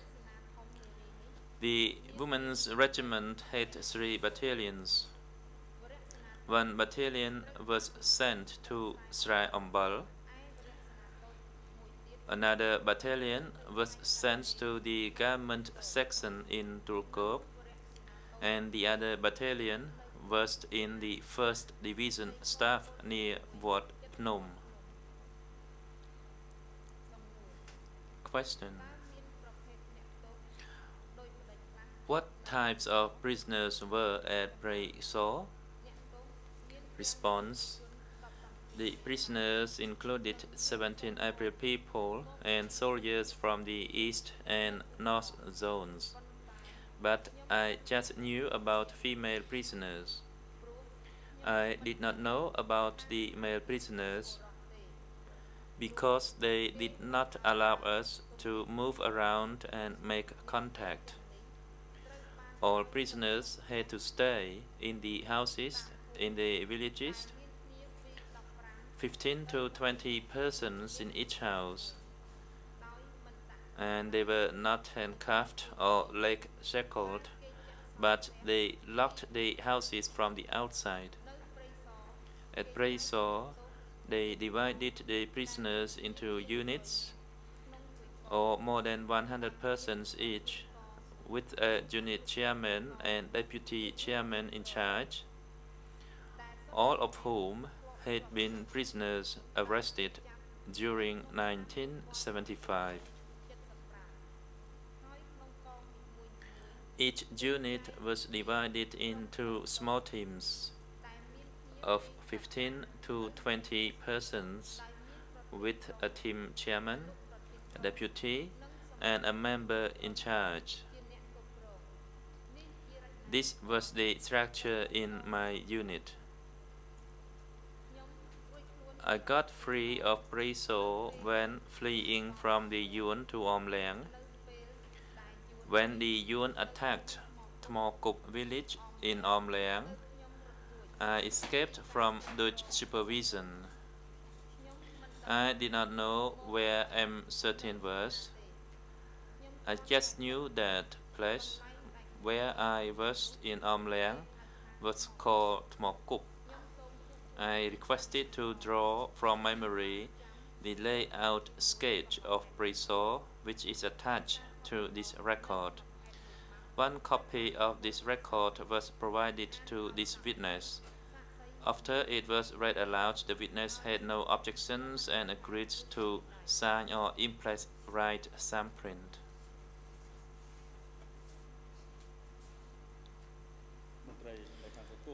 The President, the AV officer, can you show the document 008186771 on the main screen?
The President, After hearing the reading of the statement of the witness Paixi by the graphier,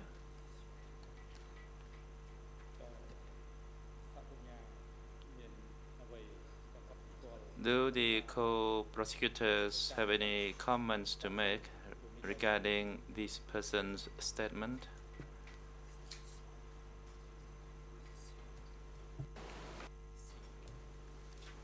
Mr. Dismail, thank you, Mr. President. I have only one observation to make, and it is related to the nature of S24 and to the wording re-education center. In the statement that was just read out, the witness mentions Pong and Cern when he arrived at Pressar, and both of these people told him, and I will quote this, "You must know this place is used to imprison the traitors to the nation and is also used to have people be re-educated. They will survive if they behave well, and they will die in the opposite case."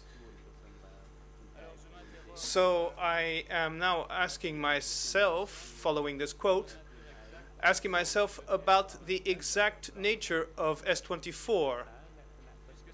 Since it was a center where people who were sent there were not re-educated as it is commonly known, but were rather being exploited, and the only thing that they could hope for if they behaved well was survival and not recovering their freedom.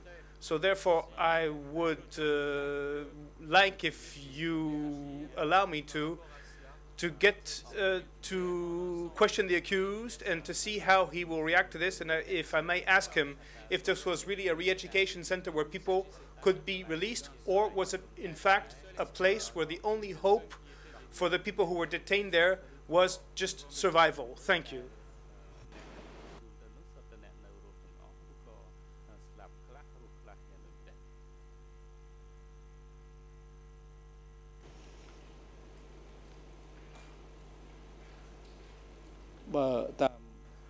The President, based on the submission, I think the accused, during the previous observations, has made sufficient observations. The accused, do you wish to add anything to the request made by the co-prosecutor? I believed during the questioning of the operations of I-21, you already answered to this question. If you wish, you can do it now, in addition to what you said.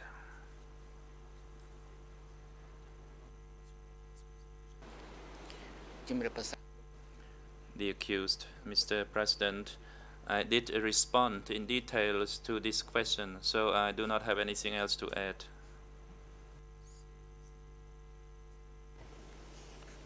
The President,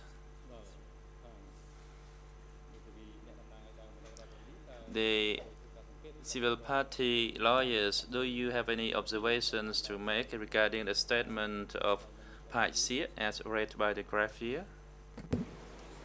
Your Honours, the civil party lawyers do not have any comment for this witness. Thank you.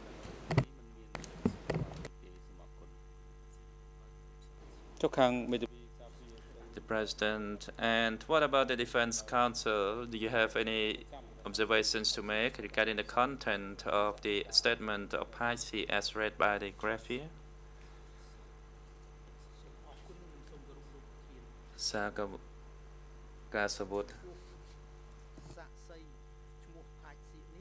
Thank you, Mr. President. Regarding the statement of the witness Paixi, I noticed that in certain portions of the statements there are contradictions in contrary to other witnesses' statements. This morning, Bhutan said at arm's length, Duch did not order anybody to do anything, as he was also fleeing from the attack of the Vietnamese.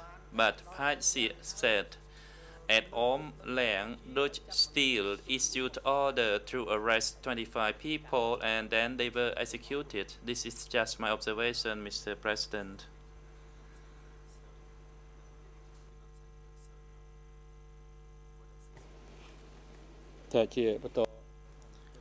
The President.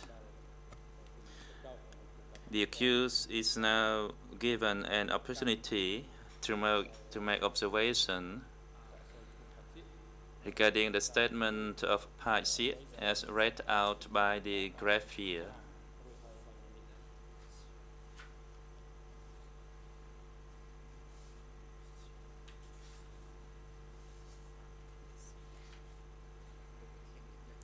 The accused.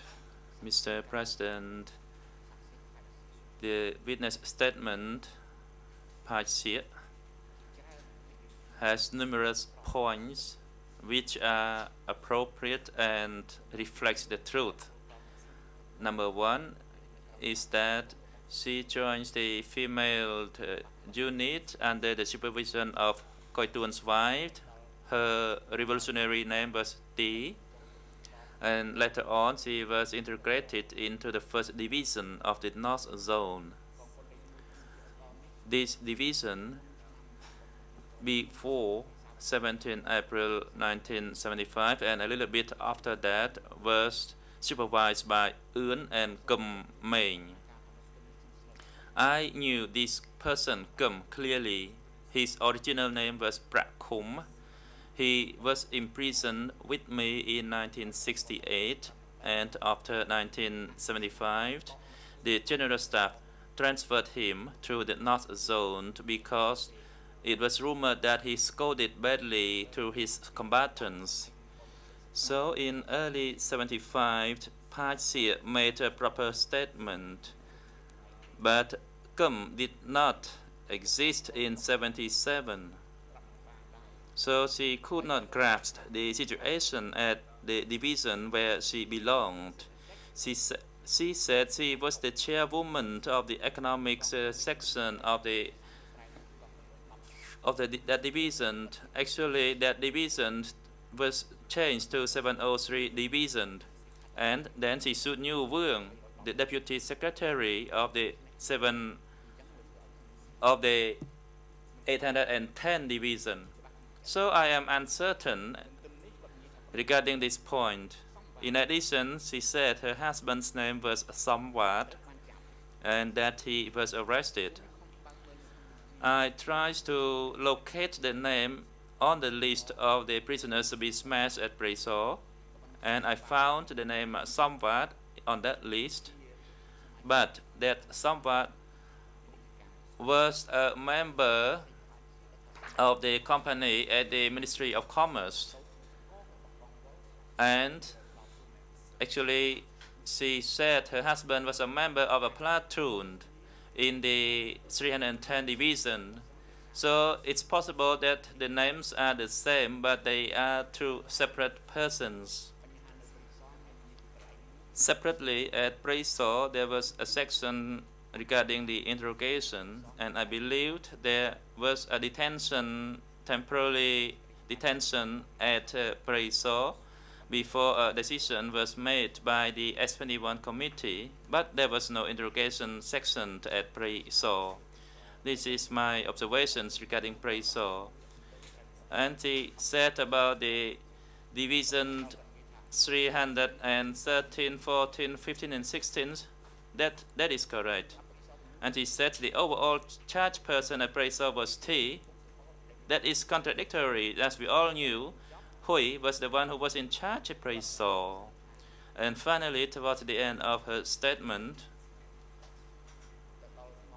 she said, at Morkup, I still arrested people. And that is not the truth. Like Bhutan this morning, her statement was true.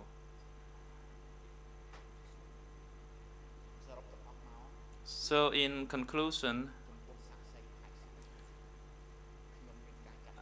I have some impressions that she might not be the person who suffered at that location. She could be a member of the former 310th Division of Comrade Un, but worked in a separate unit. And this is just my observation, Mr. President and Your Honor.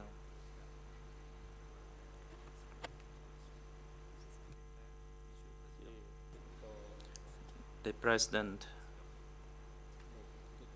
Next, Mr. Duch, you are instructed to read the written record of interview of the witness Kaing Pan. The document's reference number is D78/3. You may proceed.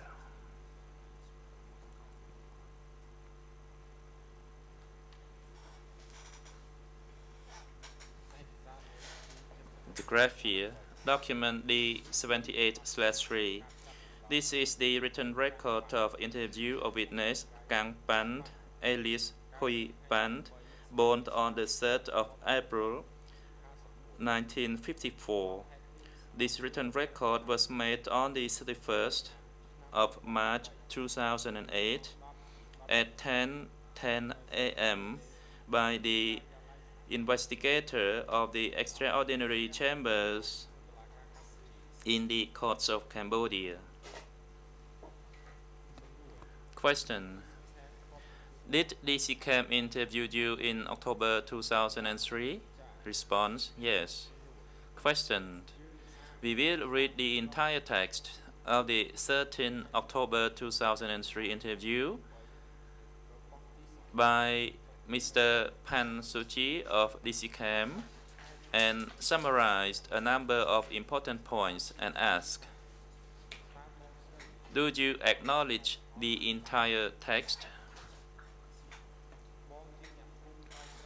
You are from Troi Trang village and you were coerced by the village chairman to join a unit. You attended military training for a period of 1 year along with many other students, and later you joined the 12th Division. In the beginning, you transported food, but later you fought on the battlefields south of Duch before the day Phnom Penh was liberated in 1975. After 17 April 1975, you were based at the Kondal province office as a guard for a period of time and entered Stang Baku, where you lived until the year the Vietnamese attacked in 1979. The leader at Stang Baku was Hui, whose wife was Khun, and you were arrested before the Vietnamese came in 1979. Stang Baku was an agricultural site, planting and growing, digging canals, working from 6 in the morning until 5 in the evening, and there was night work as well.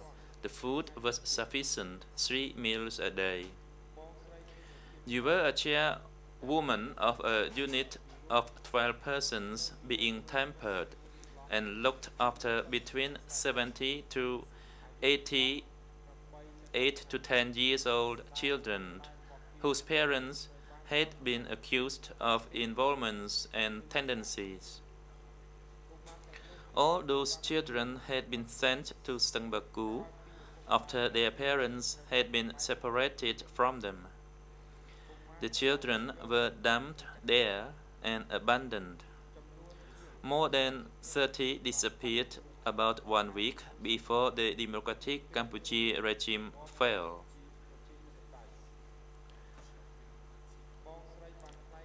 You declared that the people being tempered were removed from Baku during night time, but you did not know why they were taken away.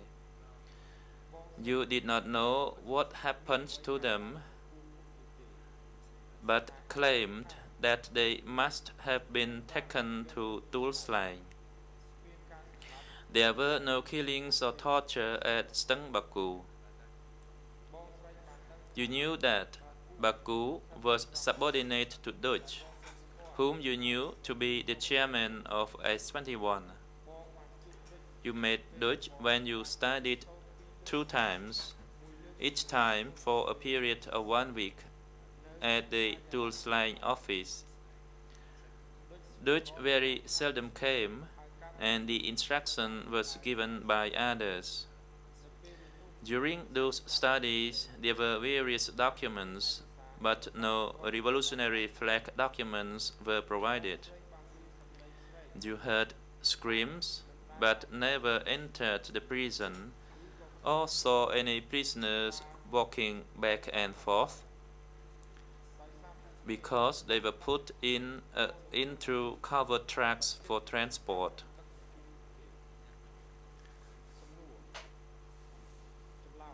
Response: that text is entirely correct. Question: please further describe your work at Stung Baku. Response: they pulled me out of Unit 11, and I don't know who made the decision to move me. And I was sent to Stung Baku because I had a bad personal history and had an elder sibling who had been a teacher. I did not know that Stung Baku was a tampering site. When I arrived there, I saw Mao, the deputy chairman of the 41st Regiment, who had been arrested and sent to Baku for 1 night before he was sent to Tulslang. I was a person being tempered, and I was responsible for looking after 12 other persons being tempered, all females. Those being tempered had been pulled out of the various divisions, and they were intellectuals, etc. I looked after 30 to 40 children who had been separated from their parents, who had involvements and tendencies. The children told me that they were the children of high-level officers of the previous regime, police, military, and the educated, for instance. All those children had been sent to Baku approximately 2 or 3 months after Phnom Penh was liberated in 1975. Question: please describe the Baku location and structure. Response: Stung Baku was located south and directly opposite Wat Pri Saw. There were 3 residence sites there for the people being tempered. The first was the women's unit on the other side of the canal from Hoi's house, about 20 to 30 meters from Hoi's house. The second was near Wat Pri Saw, which was the economics unit. The third was a site for the youth unit to live. That site was near Hoi's house, but far from the women's unit. Each unit had about 50 people being tempered, units of 50. I will draw the structure of Baku for you. The geography and the structure are attached to this record. Hoi's house was a large, high house with a pool of water in front. Hoi lived there with his wife and child, along with 5 or 6 messengers.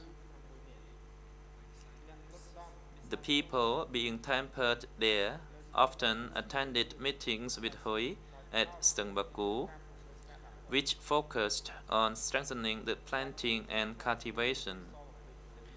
Baku was a part of S21 and was a tempering site. Baku was considered to be part of Pri Saw. That was unclear. Those who were not able to temper themselves were sent to S21. Baku was led by Hoi, and Hoi was under the supervision of Duch. Please describe the conditions of the people being tempered at Baku. Response: the people being tempered worked every single day from 7 until 11 a.m. and from 12 until 5 p.m. Sometimes they were required to work at night from 7 until 10 p.m. The work was digging canals and transplanting. The children were used to collect fallen fronds of rice. Baku was not surrounded by fence, but the guards who were his messengers came to check the residences every single day. Those being tempered did not dare run off from Baku because they feared they would be captured. Not a single person escaped from Baku. If someone was missing because they ran off, the team leaders were held responsible. They would be taken for self-building and guidance. I saw 2 women die.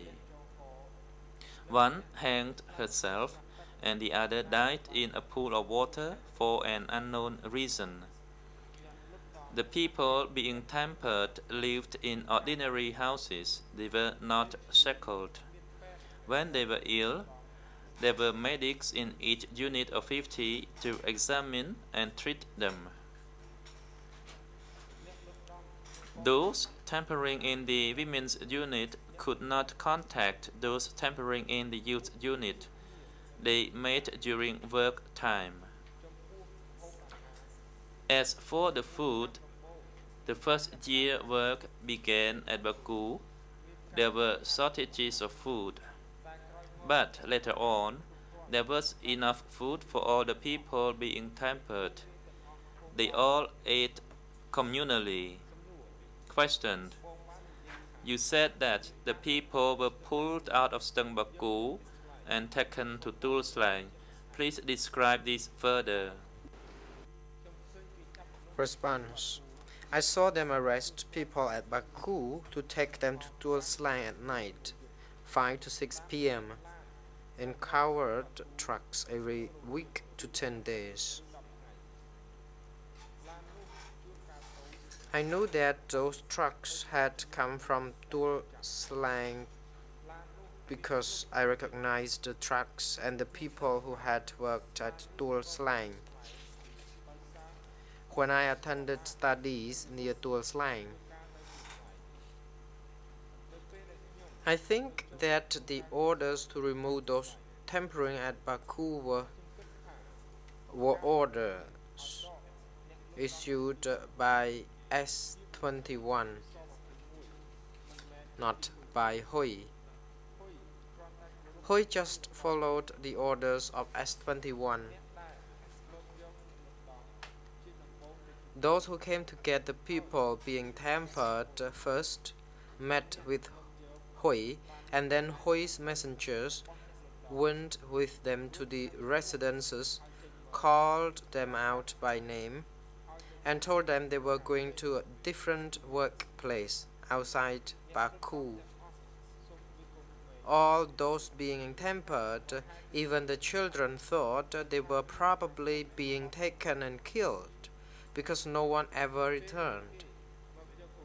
When they came to get small children, they told them that they were being taken back to meet their parents. Some of the people being tempered, especially the children, hid themselves after hearing others tell them that they were being removed from Baku. But the people being tempered went around and collected the children and brought them back to the residences. All the children were removed before the Vietnamese came, except for one girl who traveled along with me to Phnom Oral and who died there. The reason the girl had not been removed was because she had lived with her mother. I learned that the wife and infant child of Hoi were removed and taken to Tuol Sleng about 1 week before the Vietnamese came. I learned this because a guard at Tuol Sleng told me while we were fleeing together when the Vietnamese were attacking. I personally saw Hoi for the last time about 2 or 3 days before the Vietnamese came in 1979. Question: did you ever see Duch? Response: in 1978, I saw Duch come to Baku twice with a messenger. Each time it was for a period of 1 day, and he only met him with Hoi. I knew he was Duch because I had seen him while I was studying at Tuol Sleng. Question: when you were attending studies, what did you see or hear at Tuol Sleng? Response: I heard the sounds of people screaming, "Oi, help!" coming from covered trucks passing by the residence site during the studies. Question: do you know if any of the workers and those who were tempered at Baku are dead or alive? Response: I forget the names of Hoi's messengers, and I did not know if they are dead or alive. I know that Comrade Tha, who was in my team at Baku, is alive. Today she lives in Battambong, but I don't know which village, sub-district or district. I know that Comrade Leng from Baku is alive and now living at Roka Le or Kraum village, Kpok sub-district, Saang district, Kandal province.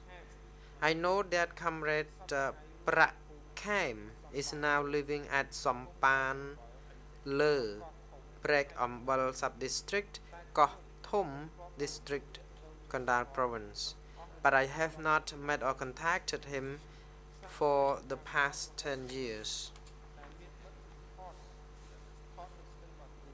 The witness has also given the biography with the photo attached. One copy of the written statement was provided to this witness at 16 hours 05 on the 1st of April 2008. After it was read aloud, the witness had no objections and agreed to sign and place thumbprint.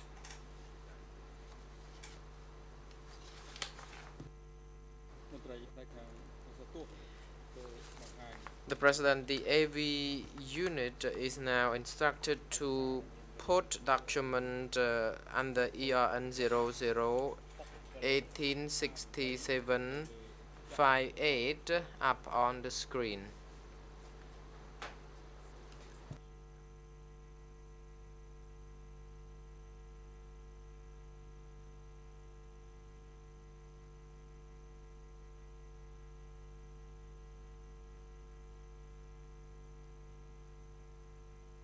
The President, could you please scroll down so that we can see until the final page? The parties to the proceedings are now advised to review this document, including the accused himself.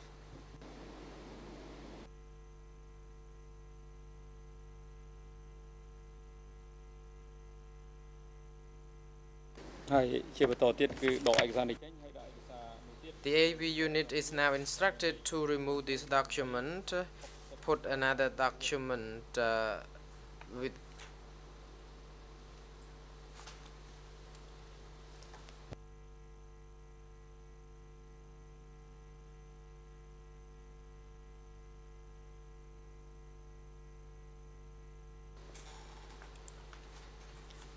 document with ERN 00186759 in English, in Khmer, correction. The President, the parties to the proceedings and the accused, could you please review this document up on the screen?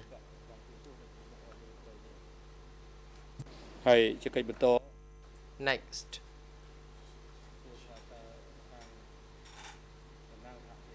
Do co-prosecutors wish to make any observation in relation to the statement of Kang Pan already read by the greffier of the trial chamber just now? The floor is yours. The co-prosecutor. Thank you, Mr. President. Having heard the statement read out, and in order to make sure that there is a good record in the transcript, the prosecution would like to suggest that page number 2 on the second line from bottom, the phrase be corrected, because in that expression that the person was the chief of the zone, but it was not the chief of the zone, he was the chief of the commune instead. And point for another correction on page number 5.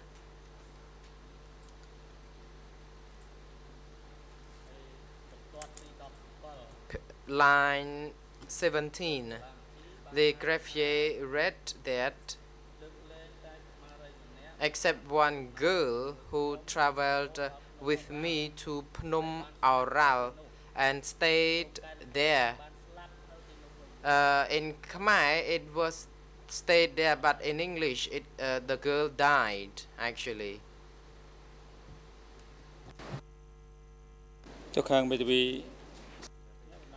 The President, the civil party lawyers, would you wish to make any observation in relation to the statement of this witness? Yes, thank you, Mr. President. I would like to make one observation, and that is the following. The text read out, the statement of the witness, referred to an interview with DCCAM, and the witness confirmed her statement made before DCCAM, and therefore I would like to refer to this statement, which is in the Khmer version, the document number D59, and then the ERN 000-52417 through 000-52440. And in English is, as far as I know, until now no translation, full translation available, only a summary which can be found on under the ERN 0017837. I refer now to the English summary, and there on the second page of the summary, that the witness, and I quote, recalled that marriages were arranged for medics and cadres at the battalion, company and platoon levels, with groups of 30 being married at one time. And as far as I have learned in the Khmer document, this should be in the original on page 24 of the document, the last page, but I'm not quite sure if this is right.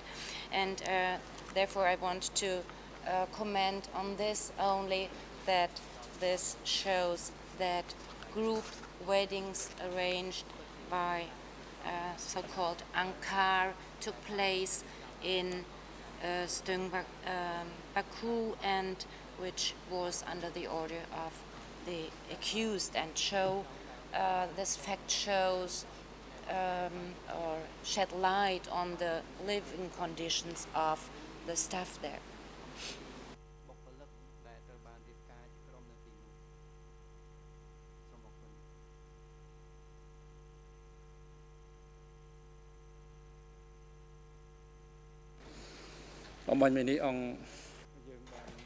President,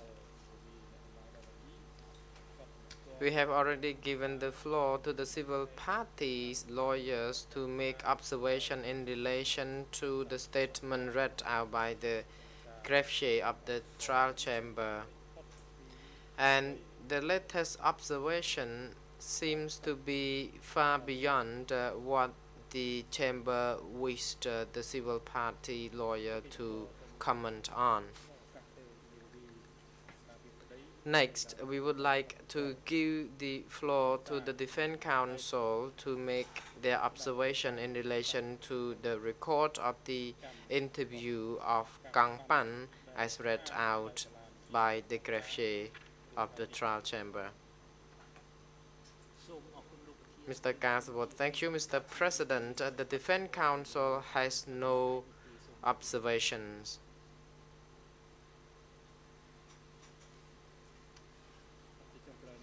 The President next, and finally, the accused is giving the opportunity to make his observation in relation to the statement already read out and two documents that are related to this document, the annexes.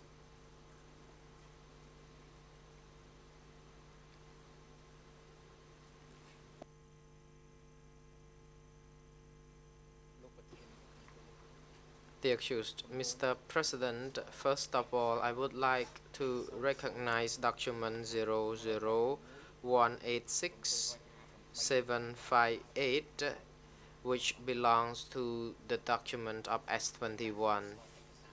Truly, it means I admit that Kang Pan was a member of S21 who was dispatched to work at S24 Presa. Number two, I'd like to accept that the statement of Kang Pan is true in principle. So the document itself is true, and there has been very few shortcomings. For example, she said that Hoi lived with his wife. Actually, Comrade Hoi did not live with his wife because his wife was used in Phnom Penh, and he only came to pay her a visit whenever he could. So this is the point for clarification. She might be confused when she said this. So comparing this statement to that of Bu Thon, they can serve as the important documents for the trial chamber to establish the crimes at S21, and that's all, Your Honor.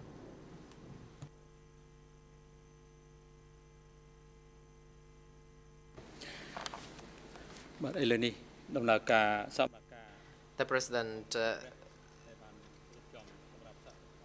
the schedule for the hearings for this week comes to an end already, and it comes to an end earlier than expected. So we will take the adjournment at this moment, and the next hearing will be resumed on the morning of 17th of August 2009. And the chamber would like to also inform the parties and the public that next week the chamber is going to hear the testimony of the expert and hear the statements of the civil parties who have been decided by the chamber to call them according to the request by the party, so that they can come to give their statements before the chamber. So there will be a 4-day sitting for next week in relation to the civil party. Security personnel are now instructed to take the accused to the detention facility and bring him in to the courtroom on Monday, the 17th of August 2009 at 9 a.m. Greffier, all rise.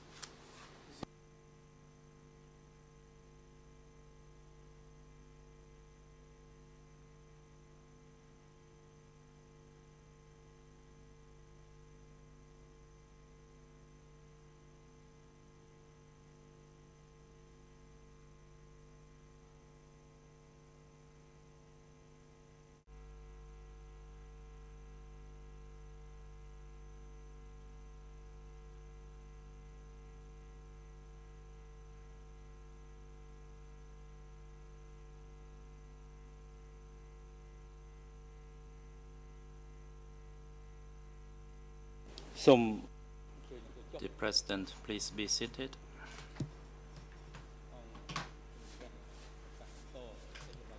The chamber is now back in session. We continue to hear the testimony of the witness Bhutan. The chamber would like now to give the floor to the co-prosecutors to put questions to this witness if they have any. The co-prosecutors have 15 minutes. You take the floor. Co-prosecutor, thank you, Mr. President. Good morning, Madam Bhutan. The prosecution would like to ask you some questions. Did you recognize those people who sent you to Anlung Kong? And were you the only one who was sent, or were other people also sent when you were sent to Anlung Kong? Response: no, I did not recognize them. There was only me who was sent at that time. Question: before you were sent to Anlung Kong, were you first sent to S21, or were you sent directly to Anlung Kong? Response: I was sent directly to Anlung Kong. Question: regarding the work that you did at Anlung Kong,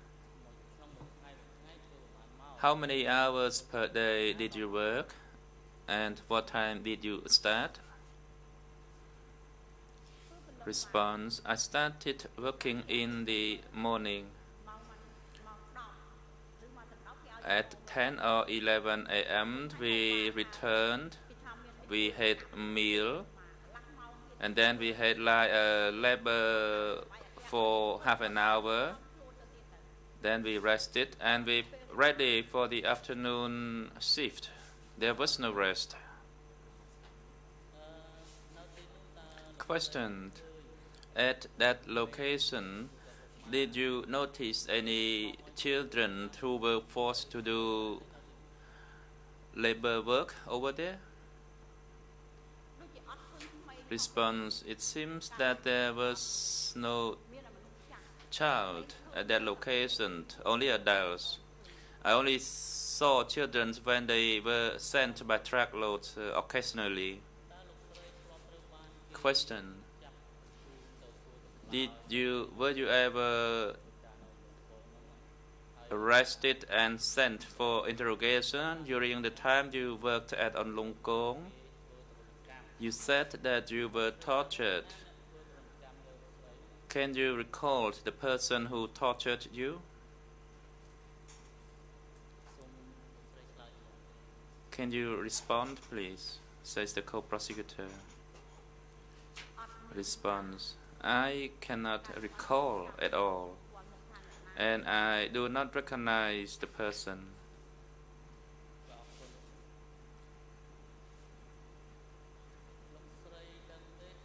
Question: did you know the people who were arrested and sent to Long Kong?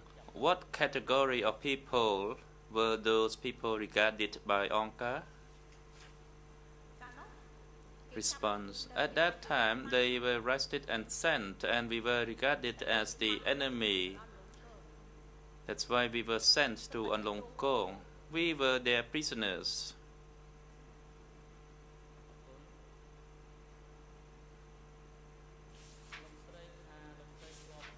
Question: you said you knew that prisoners were taken out from the location where you worked.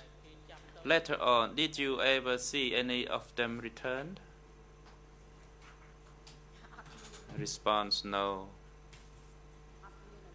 None at all, and I dare not ask anybody. And some people even say, we would know if we were to be sent out.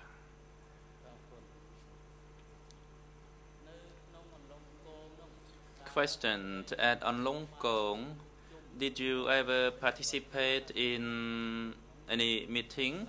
And if so, what was the content of that meeting? Response: no, we were never called to a meeting. If we made a mistake, we would be beaten, we would be scolded and disciplined. Question: when you were at Onlong Kong, nobody ever instructed you to criticize or self-criticize?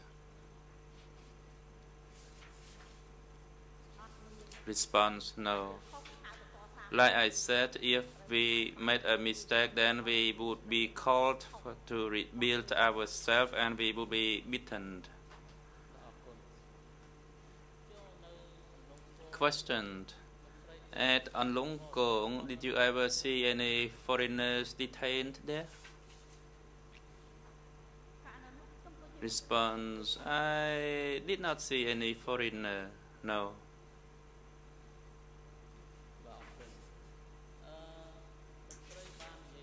Question: you said that during the time that you rested, you breastfed your baby. Could you tell the chamber the location at the child care center where you breastfed your children? Can you describe it? Response: I cannot use other term other than suffering. I had suffered a great deal because my child was so skinny. He looked so thin and small, and they did not give good care for the kids.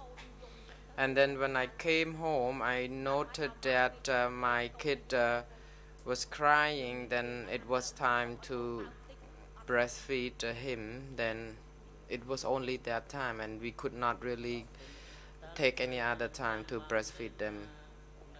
Question: do you remember that the numbers of children at that child care center? Response: there were about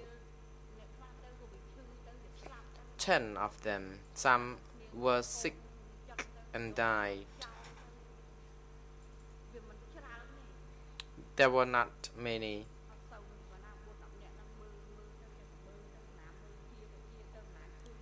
Some who were sick were not allowed to see their mothers because they said they had medics to cure them. The mothers were no important to be near them anyway. Mr. Prosecutor, thank you, Mr. President. I have no further question, but I would like to share the floor with the International Co-Prosecutor. The President, you take the floor. Je vous remercie, Mr. Desmail. Thank you, Mr. President. Ms. Bouton, I would like to put a number of questions to you regarding the deprivation of liberty that you suffered in S24. When you were detained in S24, were you free not to work?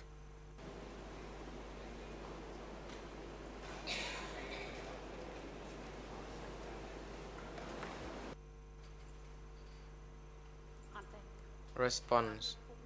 No, I was not detained, but they just used me to work.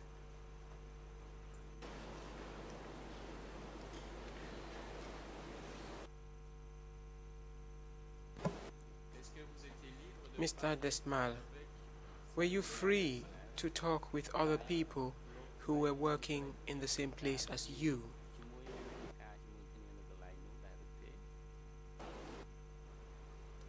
Response. No, I was not. I had no freedom of expression. And they had nothing to talk to them anyway.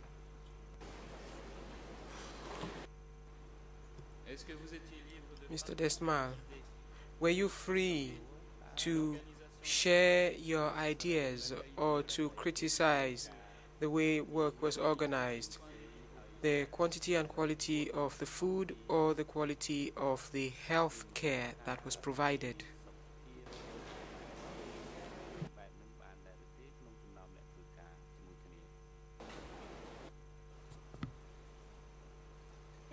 Response. None of us dared talk because we were afraid that our voice would be heard, and we were so frightened that we had to concentrate only on the work. And then when we came back from our work, then we had to go to bed, and we had no encouragement to actually talk anything about the quantity or the quality of the food or the health care, and because we noted that people would be called to be taken away, and by seeing that we shut up already. Question. Were you free to move about where you were detained?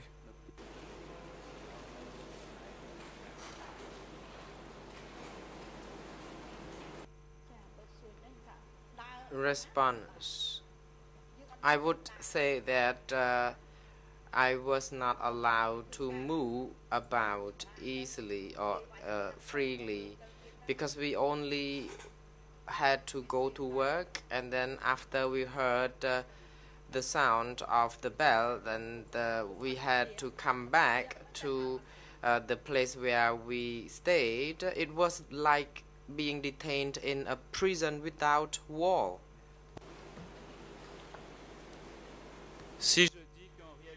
Question. If I say that in fact you had no rights, no freedom, and that you could not take a decision by yourself, would I be correct? Response. Yes, it is correct. It is very correct.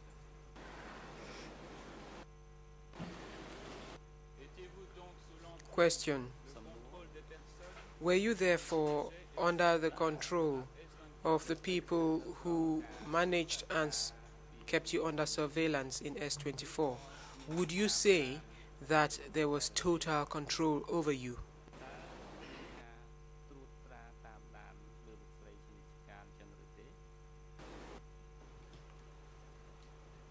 Response. Yes, it was a total control over me, because we were kept under surveillance at all time. And wherever we worked, we shall work in that location, and then we were deprived of our rights to contact one another, and we had to abide by their orders, and we had no right to contest or challenge anything. Thank you, says Mr. Desmile. So, whilst you were in S24, did you feel that you were given consideration and respect as a woman or as a human being?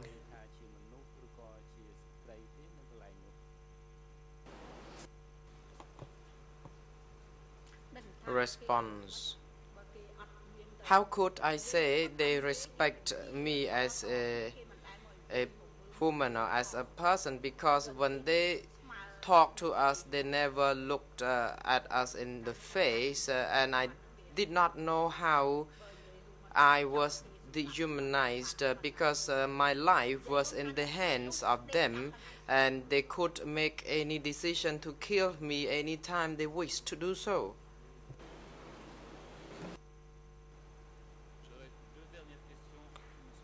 Question. I have two last questions, Mr. President. Were the detainees generally in good health, or were they rather thin, that is at S24?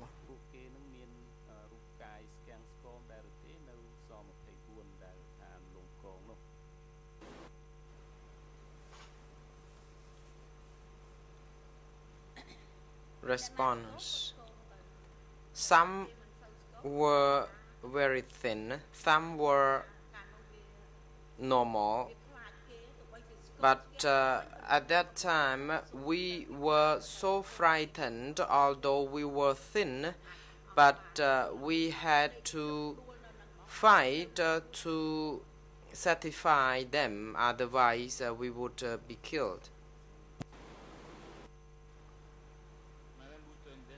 Question. Last question, Ms. Bouton. If someone came from outside and went to S24 in one of the places where you worked,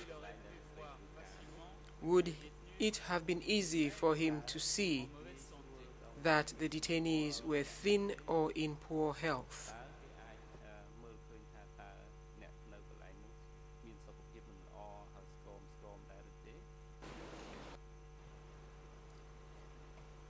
Response: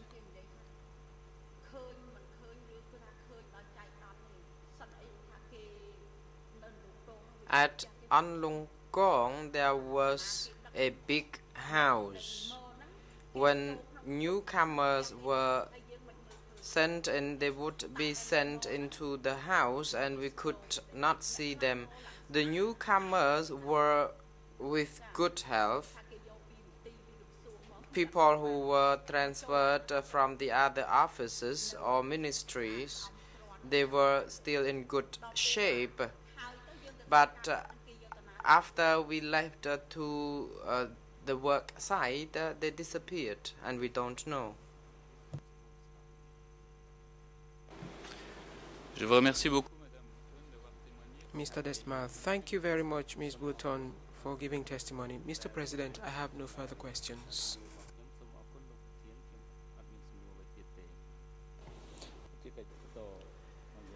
Mr. President, next we would like to give the floor to the civil party lawyers to put question to the witness.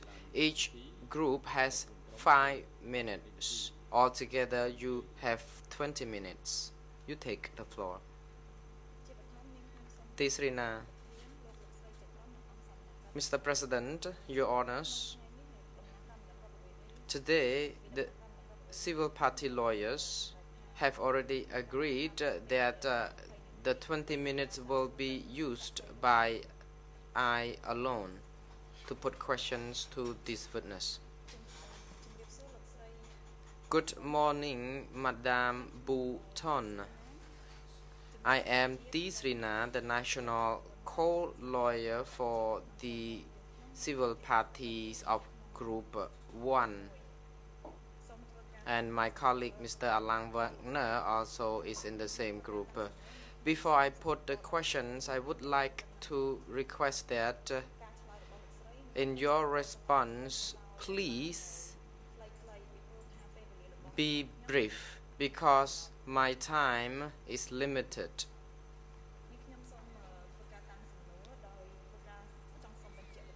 I would like to seek clarification in relation to the statement. You already stated that the people would be called at night and disappeared. During that time, could you tell the court how was your mental condition? Response: I was terrified, but I did not talk because I just told myself that today or tonight these people were taken out. Maybe the next day it would be my turn. Tisrina, next question. You told the court that you worked at An Long Gong.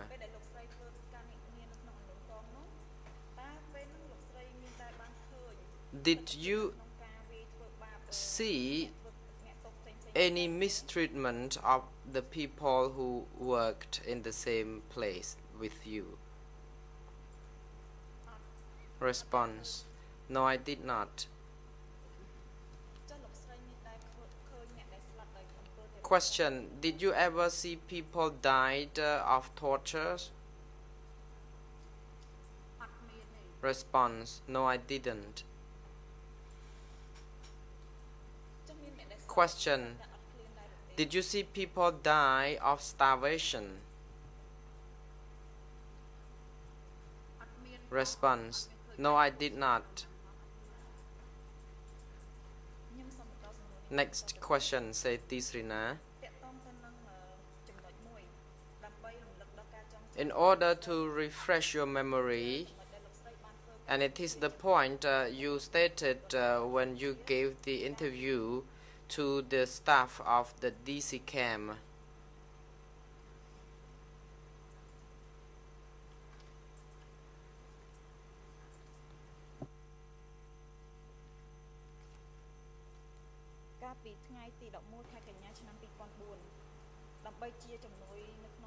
This interview was conducted on the 11th of September 2004, and I would like to quote the portion of that interview, and it can be found under ERN 0054525 in Khmer. In English, 00283851.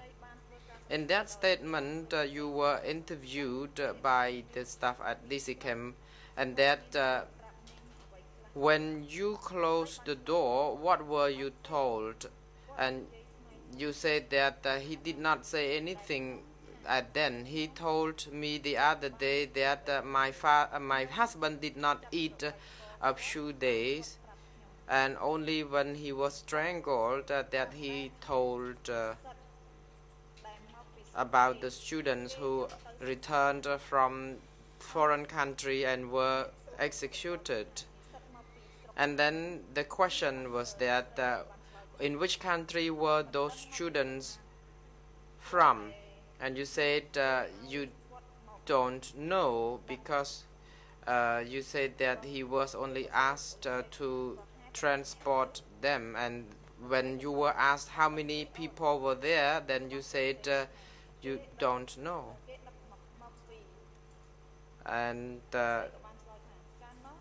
at that time you said you knew that after the people were disembarked from the airplane, then they would be taken away, and that they would be taken to Tul Slang prison. The luggages of those people were put in a different track. while the people would be put in another truck. And that's what he told me. In relation to this statement, do you recall having said that? Having said that to the staff of DC camp? Response. At that time, my husband drove the truck, and when he came back, he did not eat a meal. He was so sad. He did not say anything, and he said that the woman should not be told anything about his sadness. And I asked him to tell me anything about his problem, because we were only two people. And then I closed the door and then put my hands on his throat and forced him to answer me. And he said that we had to be very careful and mindful of our business, because people who were transported from the airport were straightforward sent to Tuol Sleng, and the luggages would be put on one truck while the people would be carried on another truck and sent straight to Tuol Sleng. And that's all what he told me. And he talked to me that he did not want to share this information with me because women talk a lot. Question. Did your husband also tell you about the reasons why those students from foreign countries return from other countries and then sent to S21? Did he tell you more about this? Response. No, he didn't. He did not know much further than that. He was not different from me when it comes to that matter. This is the next question. In 1979, you talked and you told about the event of 1979 to the judge of the chamber that you went and met Duch.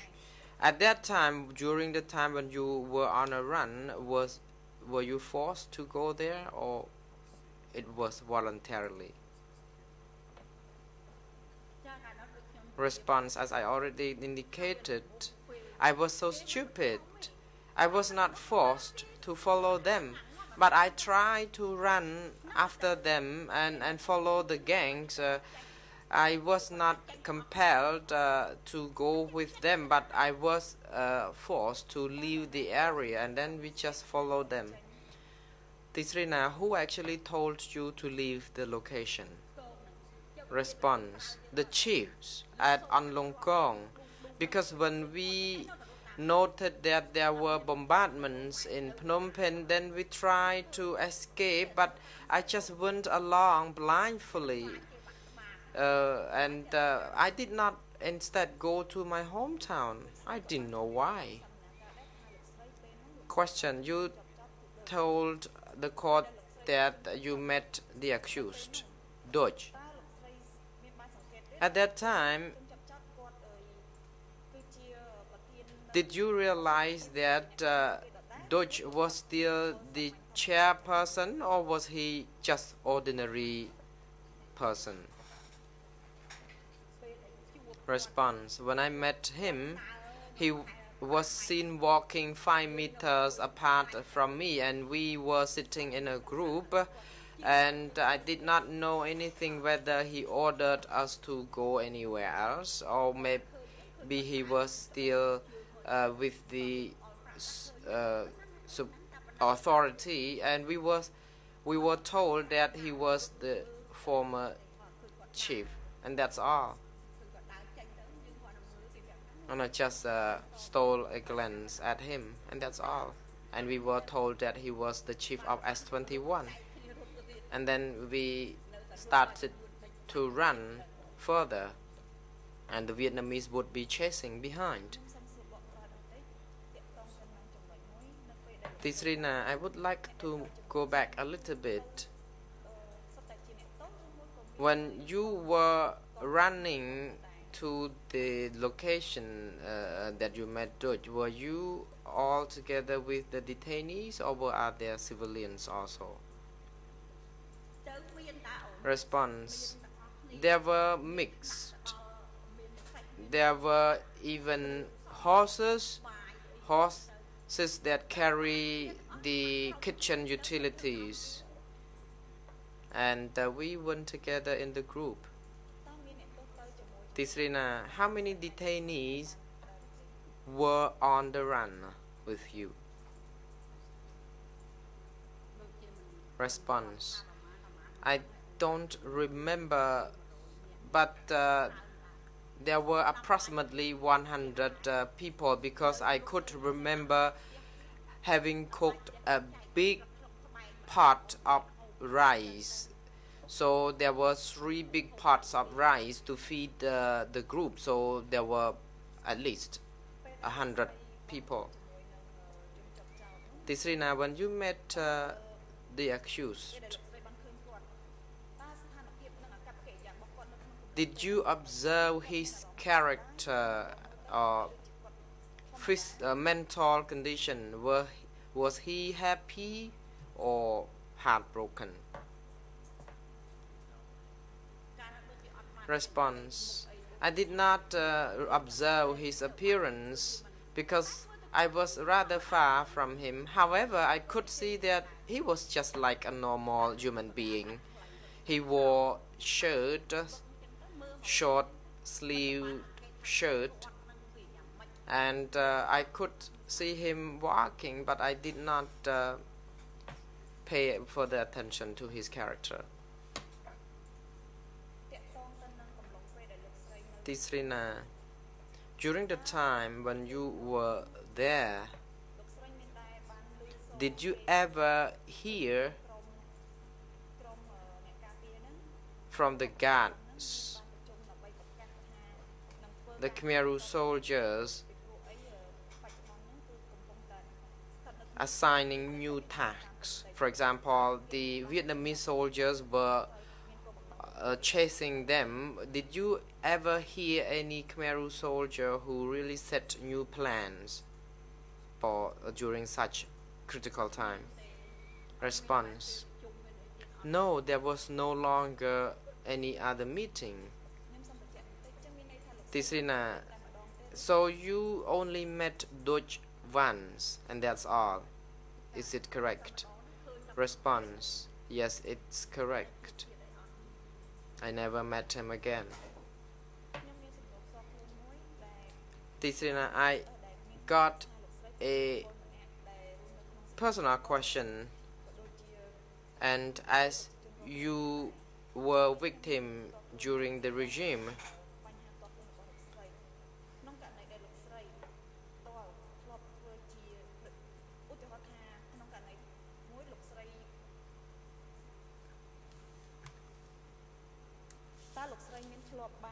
did you ever make anyone hurt or injured voluntarily or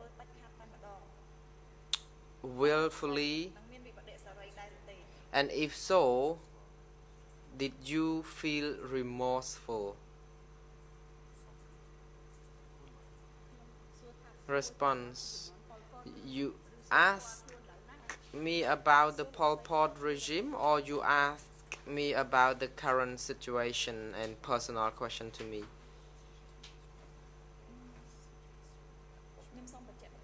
Tisrina, could you please could I repeat the question? If you cause any injury to anyone in a situation that it is not avoided because you were compelled to do that, by doing so, do you think that you feel guilty or remorseful? Response: I never committed any wrongdoing. How could I answer to your question? Because I never caused any harm or injuries to anyone. So in my whole life, as a good human being, I have been doing good deeds. And of course, if someone commits wrongdoing, he or she must be very remorseful as a good human being. But for me, I have never committed any wrongdoing, even toward my parents or my close relatives. And so far, I have never had any arguments or quarrels with any one of my neighborhood or member of the family. And I never exploited or caused any troubles to anyone. Tisrina, do you believe that you will maintain your good-heartedness since you have been a good person?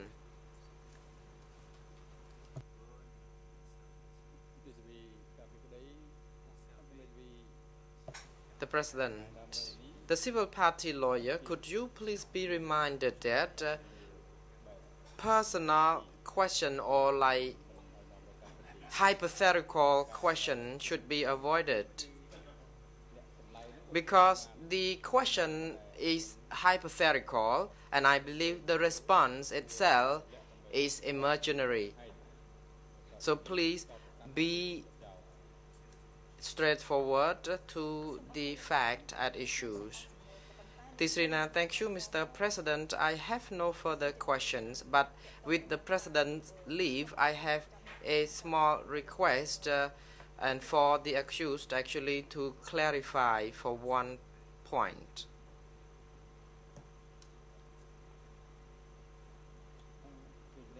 The President, you are allowed to put question or that request to the accused. The accused, please be ready to respond to the question.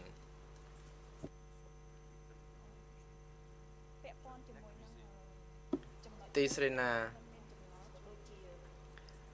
I have a question, and there is a point that I need to seek clarification from you. It is about the students and scholars who graduated in a foreign country, and the Democratic Cambodia regime called them home. The question is, why did the DK call them to come back to their home country? Number two, when those scholars or students returned, were they sent straight forward to S21 or were they sent to other locations?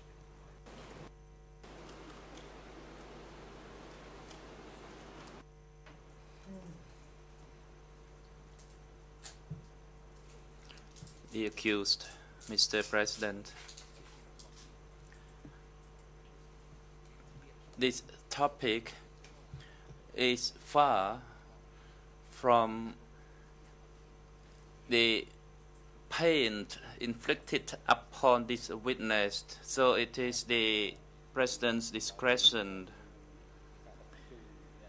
The President, yes, the question is granted because this is also in response to the witness testimony that this witness tries to threaten her husband to reply when the plane landed at the airport, as he wanted to know what was going on and whether those students, those overseas students or professors were arrested and sent to S21. And she was not sure on this particular point, and her husband himself was not sure. So this counsel wants to know whether they were transported directly from the Pocantong airport to be detained at the S21 office.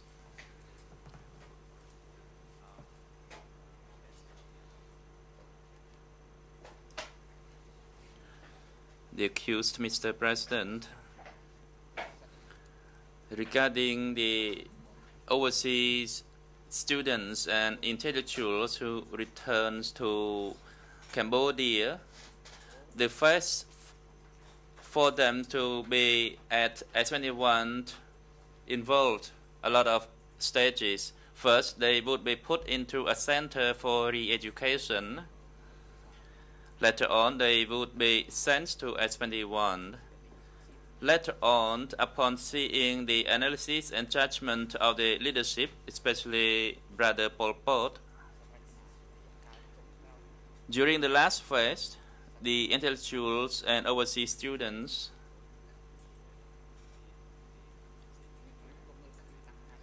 were seen clearly through that observation and analysis. It's like Puk Hon, who observed, and that this witness tried to strangle him to respond.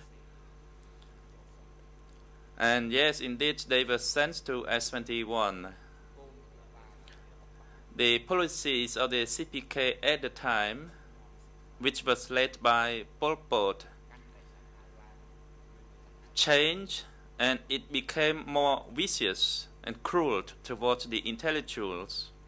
And that is the truth.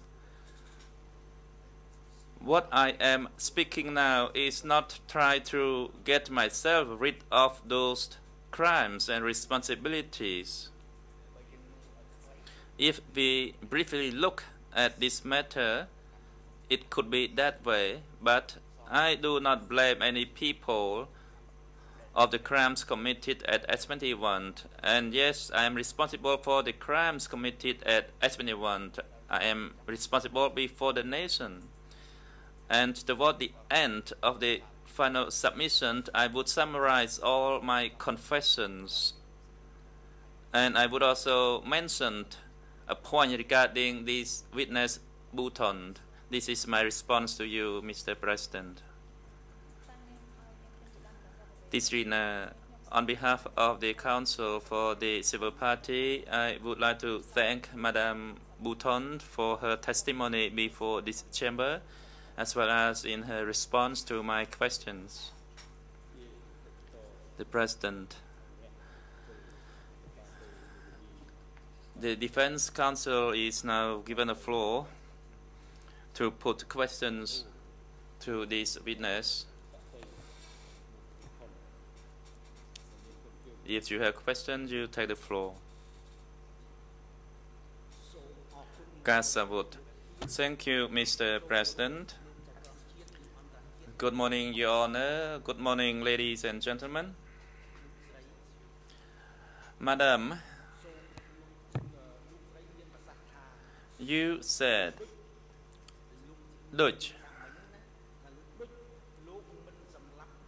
did not kill people personally, but he was responsible for that location. Can you tell us clearly why you dare to say Duch did not kill anyone with his own hands? Response. I said that because I did not see it. That is all. I did not see him kill anybody. If I saw him beating someone or killing someone, I would say so. This is my response. What else you want me to say?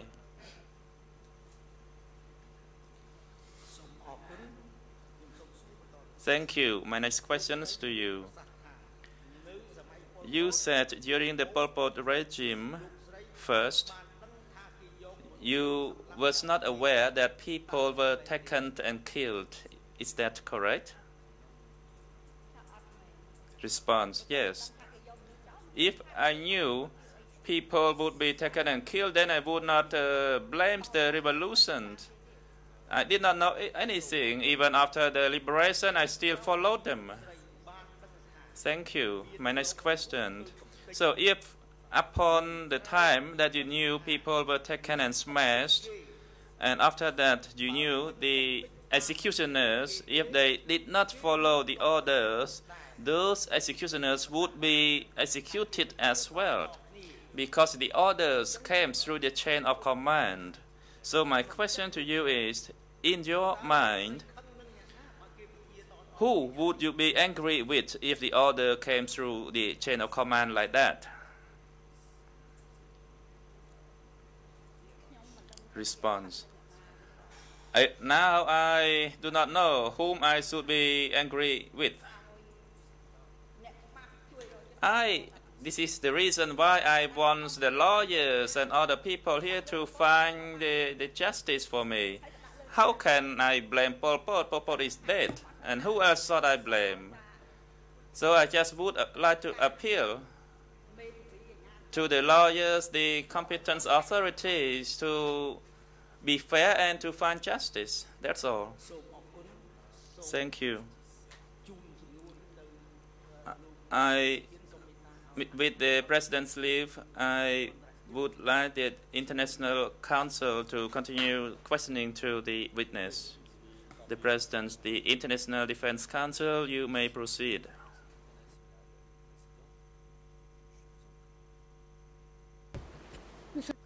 Ms. Canizares, given the questions that my colleague has put to the witness, I do not have any extra questions to put.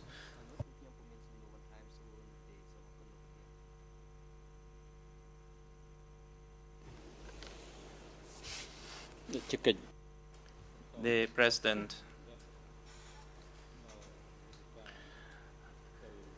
The Chamber now gives the opportunity to the accused to make his observation if he wishes to do so, in addition to what he has already stated in regards to the testimony of this witness, Bhutan.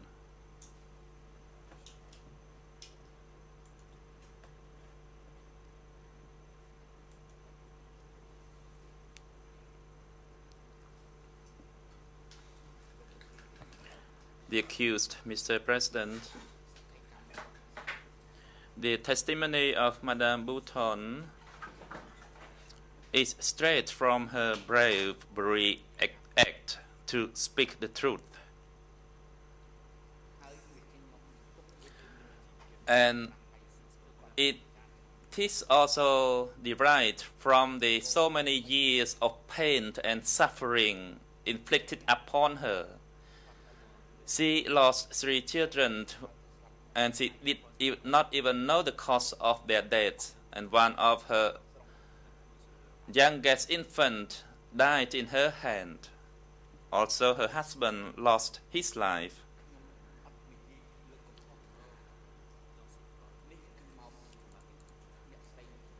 What I have said is not intended to say that because she was one of the components of the 17 April people, as a policy of the CPK, they did not involve or recruit the 17 people, but when the party decided to execute Goi Thun, then all the strings would have to be arrested and executed.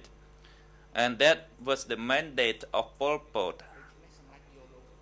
And Pol Pot decided to remove Phuk Hon from the Ministry of Energy, and it has to be decided by the Standing Committee in 1976. From mid-76, the Ministry of Energy leadership was changed, and Ok and Chont replaced. But whatever the leadership was, the political line was still a political line. And Phuk Hon was removed because of the CPK political line. And of course he was transferred to H21 and his name appeared on the list. Separately, the children of Bhutan were not on the list, but I still believed they were taken. So each year when this witness goes to June 8, it is appropriate because I believed that the husband and the children were killed there, so their souls were still there. Amongst the millions Cambodian people who lost their husbands and wives during the regime, I accept their regret and their sorrow and their suffering. And the tear that is now flowing from my eyes is the tear of innocent. And I respect the stance, the suffering of those people. I want to be close to the Cambodian people, and I don't mind them. They can condemn me to whatever highest level of punishment, or if there is an existing Cambodian tradition as it existed in the past.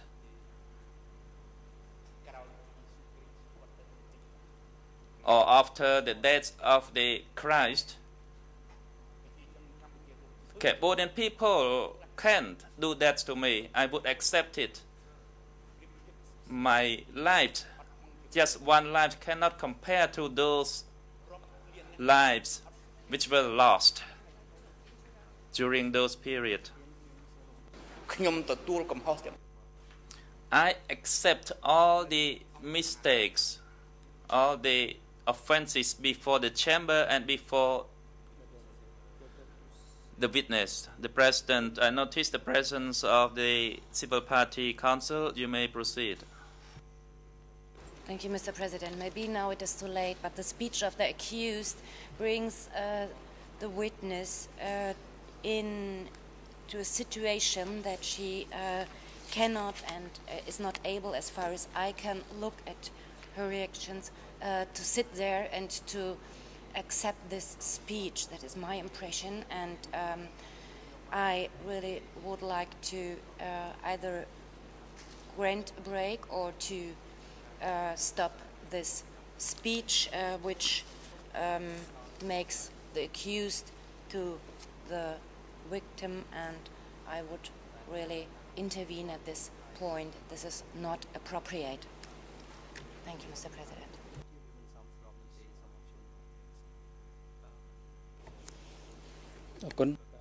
The President, thank you for your observation, Council.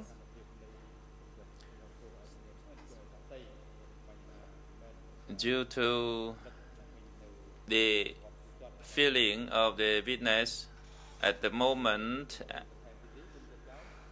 and the accused, do you have anything else to add? And you are reminded not to say more things in order to make this witness remember the suffering that she has been inflicted upon for so many years.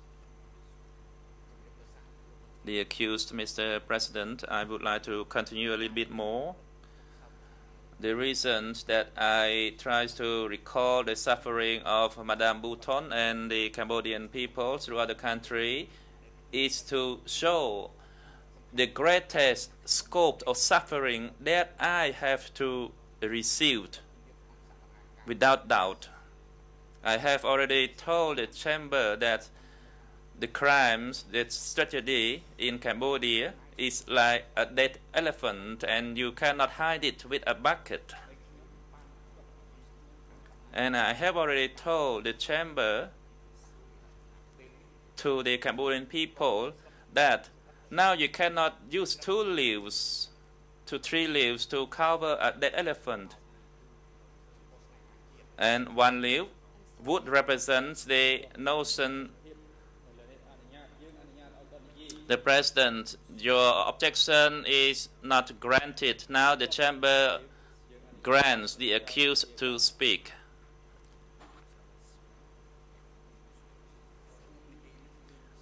What I said is to refer to the crimes that I have to face and to accept it, regardless how large it is.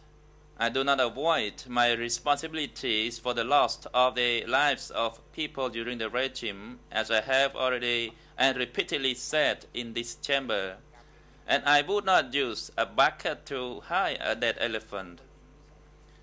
And like I said, 2 leaves cannot hide a dead elephant, and 1 leaf would represent a notion of loving a country. Because at that time, we believed the Yun or Vietnamese invaded Cambodia. And I myself would accept the crimes that were inflicted upon the Cambodian people. And I would not pass the blame to anybody else. I already stated clearly the responsibilities of S21. And now, finally, before the face of Madame Bouton, I would like to take this opportunity to make this statement before you and before the Cambodian people that I would like to share the sorrow and the suffering from you with from the bottom of my heart. That is number one. And number two, I will accept without challenge to all the judgments which will be made by this chamber. The judgment for my role as the chairman of S21 and all the crimes committed there, I would accept it by legal means and by psychological means. And I am humble before the Cambodian people to accept all these crimes. And I would like the Cambodian people to condemn me to the strictest level of punishment. I would like the Cambodian people to be brave and courageous and talk straight and honest like Madame Bouton. This is my response, Mr. President.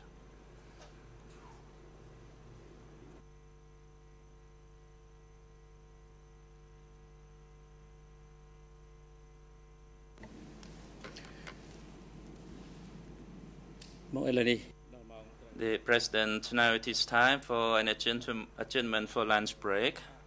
The chamber will adjourn and it will resume in the afternoon starting from 1:30 p.m. Before the adjournment, the chamber is grateful for Madame Bouton's presence and participation in providing her testimony to the chamber as summoned by the chamber. The chamber also noticed and acknowledged the challenges and difficulties faced by you because the facts had existed for so many years. And during the testimony, you were faced with several questions put forward by the chamber and the parties to the proceedings. Regardless, the chamber is appreciative of your patience and responses to the questions.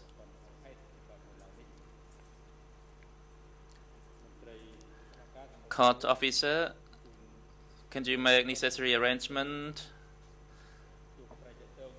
with the visual unit to arrange for the safe travel of Madame Bouton? Security guard, take the accused back to the detention facility and bring him back before 1:30 this afternoon. The hearing is now adjourned. All rise, says the graphier.